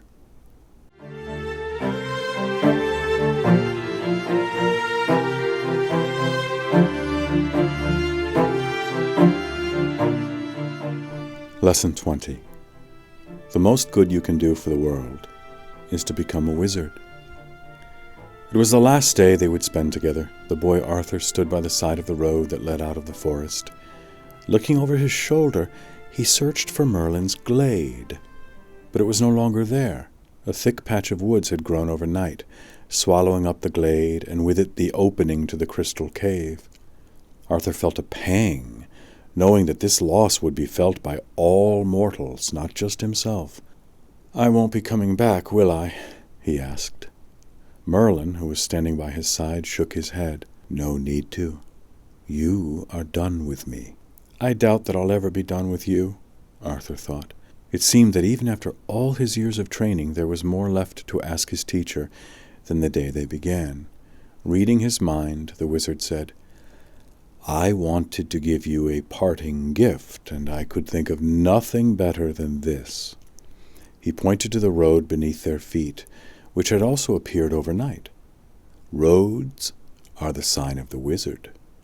Or did you know that? No. Then remember what I say. A wizard is one who teaches by walking away, and when you can walk away yourself, you will be a wizard. Although you may fancy that you own a part of this earth, in fact you only walk it. In spirit you are the dust on the road, the restlessness in the wind. You mortals build homes to protect yourselves from the world. To a wizard, home is this moment. And moments are always moving. "On the road of time," Arthur said, finishing the sentence for him. He knew much of what Merlin had to teach by heart. "Yes," Merlin agreed. They both fell silent. The boy glanced out of the corner of his eye to see if Merlin was saddened, or at least bemused, by their parting. He was neither. "I see you don't quite believe me," Merlin said. "But walking away from me really is the greatest gift I can bestow upon you." And with that the boy's unwilling feet started to move. There was a bend in the road 100 yards away, and every step Arthur took toward it seemed to change him a little. The years he had spent with Merlin began to fade into a dream, while his curiosity about the world increased. By the time he reached the bend in the road, he couldn't wait to see what lay around it. All the action and desire of a world that he'd never known became something he had to be a part of. Now his feet were flying in their eagerness to get out of the forest. The very image of Merlin faded from his mind, until only a lingering voice remained, saying, "I have led you into the secret places of your soul. Now you must find them again, this time by yourself." In a moment, this voice too faded away. The boy passed the bend, kicked up a puff of dust, and smiled. He suddenly knew that every time he saw a road, he would think of Merlin. Understanding the lesson. Walking a road is a sign of detachment, and wizards teach that in detachment lies true freedom. A free person lives in spirit, just as a wizard does, and is able to do far more good than can ever be done outside spirit.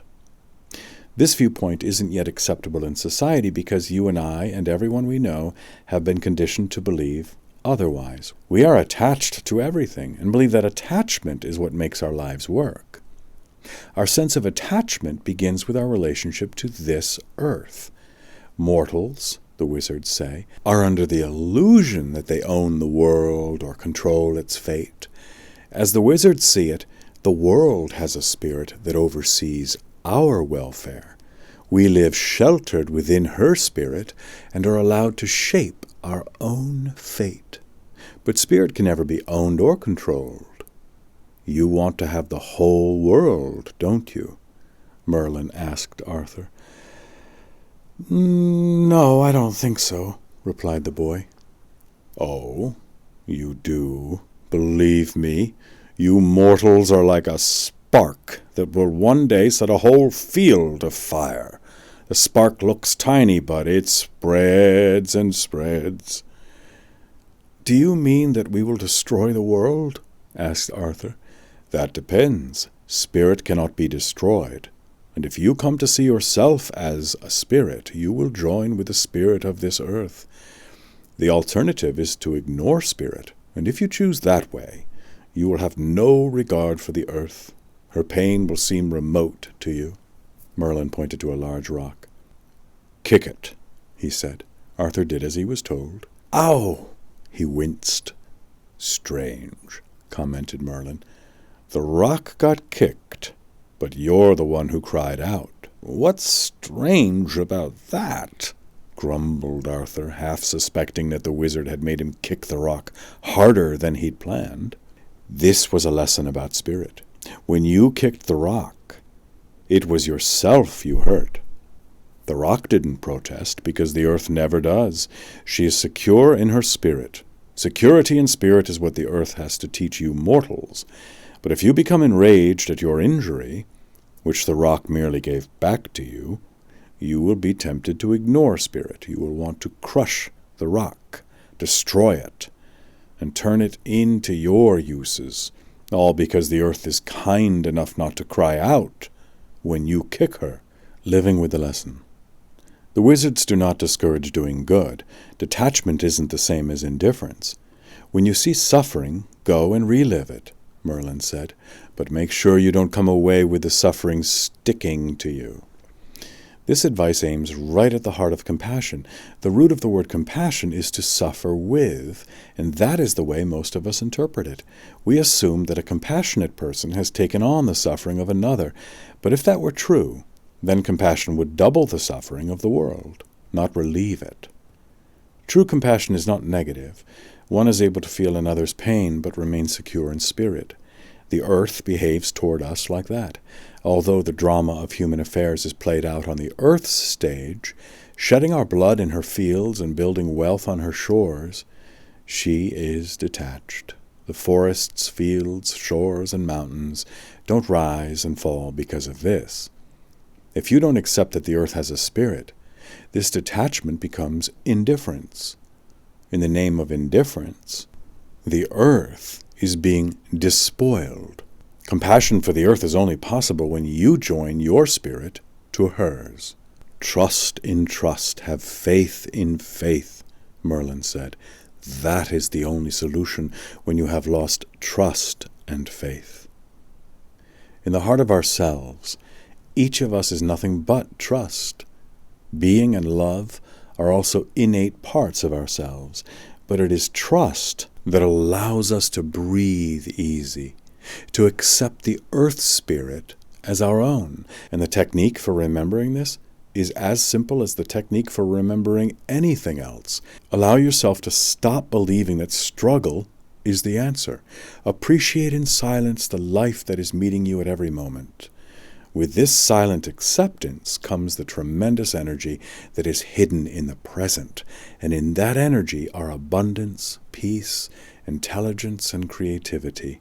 All these are the gifts of silence, wrapped inside the spirit of the earth.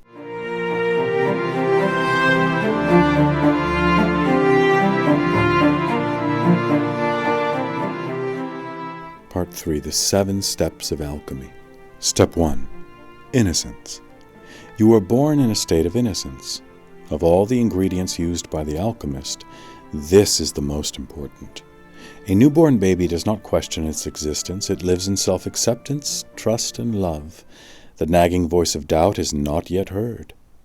When you look in a baby's eyes, you see very little individuality. The question, who am I, is meaningless to an infant. Instead, what shines through is awareness itself, the source of all wisdom. A baby comes into this world from the very source of life, and it detaches from that source gradually. For a while, a baby remains bathed in the timeless. It has no concept of past or future, only an unfolding present. This is what it means to live in eternity. For what is the eternal but the present moment, ever renewing itself? The very promise of the Grail, immortal life, is already being enjoyed by a baby. For living in the timeless is the secret to immortality. Step 2. Birth of ego. The next step, Merlin continued, announces the arrival on the scene of ego, the sense of I. To have I, you must also have you or it. The birth of ego is the birth of duality. It marks the beginning of opposites and thus the beginning of opposition. Every new step in alchemy overturns the one that came before, turning your old world upside down. But this revolution is perhaps the most shocking. You're no longer a god. Imagine a being who feels omnipotent in his world. Everywhere he looks, all that greets his eye is a mirror of himself. Suddenly people and things start to be seen as separate creations. None of you remembers this shattering event because it occurred early in infancy. Yet it was a momentous change, amounting to a new birth. You were happy as a god. Now you are born into mortality. The birth of ego gave rise to aspects you can still sense in yourself: fear of abandonment, the need for approval, possessiveness, separation anxiety, self-concern, self-pity. You became addicted to the world as you remain because you were no longer fulfilled in that simple way a baby is. But do not despair, because beneath these changes a deeper force was at work. Step 3. Birth of the achiever. Once you have ego, Merlin went on, you have a world out there, and a new tendency emerges, the urge to go out into the world and achieve. The first signs of this change are primitive. The baby wants to grab things and hold them. It wants to explore on its own, always making sure that mother is nearby. Soon it begins to walk and begins to protest if its mother won't let it. This desire to escape and roam is timid at first, but over time, the same baby that yearned to be held and protected wails to be let go. This is a healthy instinct, for the ego knows that the unknown is the source of fear. If the baby did not go out to conquer the world, it would grow to fear it more and more. I hardly need to tell you that this third step remains with you, because as long as ego is present, the achiever will be present. The achiever never satisfies its appetites. After all, there is no limit to the experiences that you can amass. The world is infinite in its diversity. But as the ego grows, it smothers the spirit with layers of stuff: wealth, power, self-image, until a small voice begins to wonder. Where is love? Where is being? The fourth step, yet another birth, is at hand. Step 4. Birth of the giver. In time, the ego hits upon a new notion, Merlin added, that happiness lies not just in taking, but also in giving. This is a momentous discovery, for it rids the ego of many kinds of fear. There is the fear of isolation, which total selfishness must lead to. There is the fear of loss, which arises because you can't hold on to everything forever. There is the fear of enemies, those who want to take from you. By becoming a giver, the ego doesn't have to live with these fears, at least not as much as before. A nagging problem has been solved, but there is something deeper at work too. Giving connects two people, the giver and the receiver. This connection gives birth to a new sense of belonging, not the passive belonging of the baby who automatically belongs to the mother, but the active belonging of someone who has learned to create happiness. Step 5. Birth of the seeker. For a long time, the ego has had everything its way, Merlin continued. The question, what is good for me, has dominated all considerations. The limited individual viewpoint has been the only one that seemed real. This is only natural. As I said, this relative world has a purpose: to teach you to become an individual. But individuality eventually begins to open up and broaden its horizons. You might predict that given free will, humans would only indulge in more and more selfishness. If the loveless, controlling ego had the last word, perhaps this would be your fate. But alchemy works invisibly, in unseen passageways of the soul. In time, the giver takes the next step to the seeker. In this phase, one's old, familiar ego concerns are set aside. The sense of I is allowed to expand. Now the person becomes eager for spiritual experiences, sensing a source of love and fulfillment that even the most intense love of another person cannot deliver. Again, this about face comes as a shock. At its best, the giver is a philanthropist.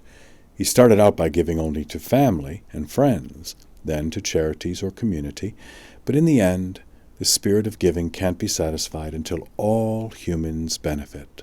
The inward marks of the seeker are these. Giving becomes motivated by selfless love and compassion, wanting nothing in return, not even gratitude. Intuition becomes a trustworthy guide to action. Replacing strict rationality, one catches glimpses of an unseen world as the higher reality. Intimations of God and immortality appear. These signs will be accompanied by growing enjoyment of solitude, by self-reliance in place of social approval, by stirrings of being, and by a willingness to trust.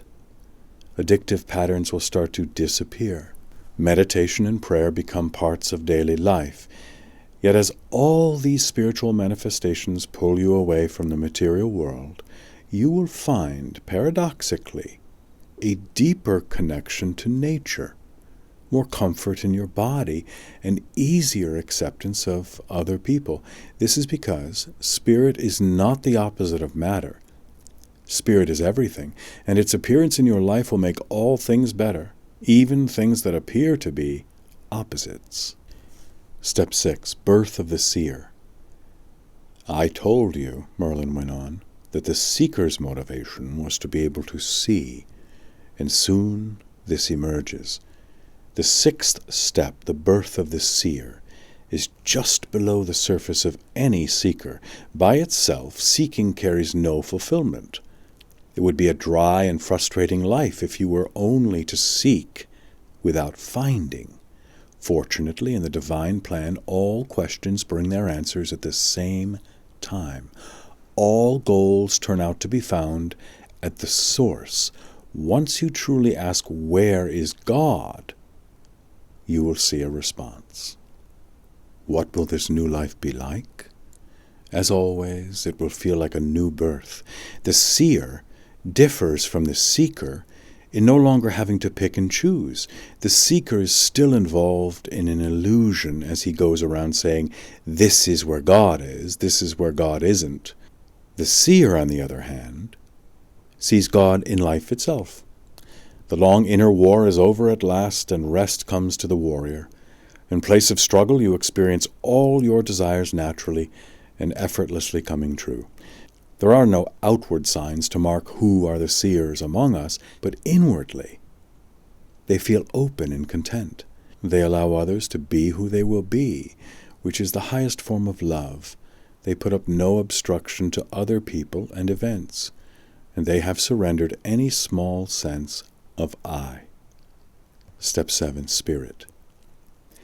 It's hard to imagine that there could be any higher stage of life, Galahad said, after a moment, deeply moved by Merlin's description of the seer.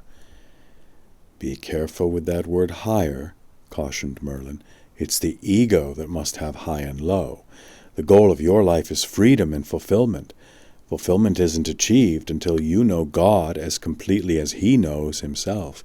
You mortals are always yearning for miracles, and I tell you that the greatest miracle is yourselves.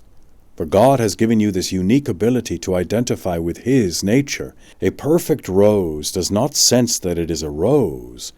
A fulfilled human knows what it means to be divine." "Can this state be described?" asked Percival. "It is the 7th and final step of alchemy, pure spirit. When it dawns, the seer finds that what seems to be total joy and fulfillment can still expand. You see, arriving in the presence of God is not the end of your quest, but the beginning. You began in innocence, and so shall you end. But this time, the innocence is different because you have gained complete knowledge, whereas a baby has only feeling. When you are able to see yourself as spirit, your identification with this body and this mind will cease. At the same time, the concept of birth and death will cease. You will be a cell in the body of the universe, and this cosmic body will be as intimate to you as your own body is to you now. That is the closest I can come to how a wizard feels, for wizard is just another word for the seventh stage.